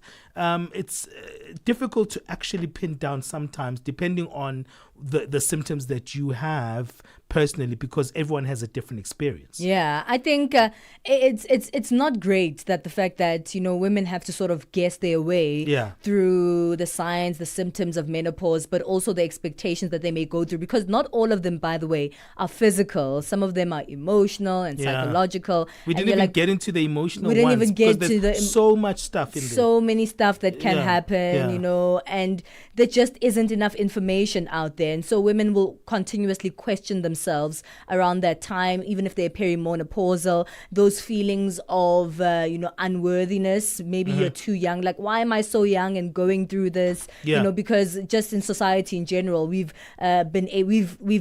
linked women's, worth to their fertility and their sexuality. And their sexuality. Yeah. And now that is gone, that can also make a lot of women start feeling like they're unworthy anymore. So it's important to still get that awareness out there and do it as often as possible. What's your take? Do you think we need to have more conversations on menopause? That was our Live Well conversation for today. Remember, you can give us your thoughts on our WhatsApp number, +2763 406 9126. Well, let's take a bit of a break. We'll be back and find out from Lulu what we can expect on the Africa update. Are you fluent in French, Chinyanja, Portuguese, and Kiswahili? Are you passionate about radio? And are you looking to work in South Africa? Do you have papers that qualify you to work in South Africa? In that case, we might have an opportunity for you to work for Channel Africa. Send us your CV and demo at newsroom@channelafrica.co.za. Remember, if you don't hear from us within 14 days, it means you have not made it or you have not been selected. Channel Africa, the African perspective. Benjamin Moshatama and Palesa on the move. All right, we're about to get out of here as the On The Move team. We don't leave you empty-handed, though, because there's still so much information that you can get from the Channel Africa platform. Lulu Kabu will be taking over from 12 p.m. Central Africa time to give us the Africa update, and she's here to let us know what's coming up. Good morning, Lulu. Good morning. It's a happy Wednesday. Happy Wednesday. Yeah. All right, so today we're going to be looking at a number of stories, a number of big stories, and I'd like to start off with our question today, where we want to find out from people how should host countries incorporate foreign nationals? and what can foreign nationals do to build their host countries?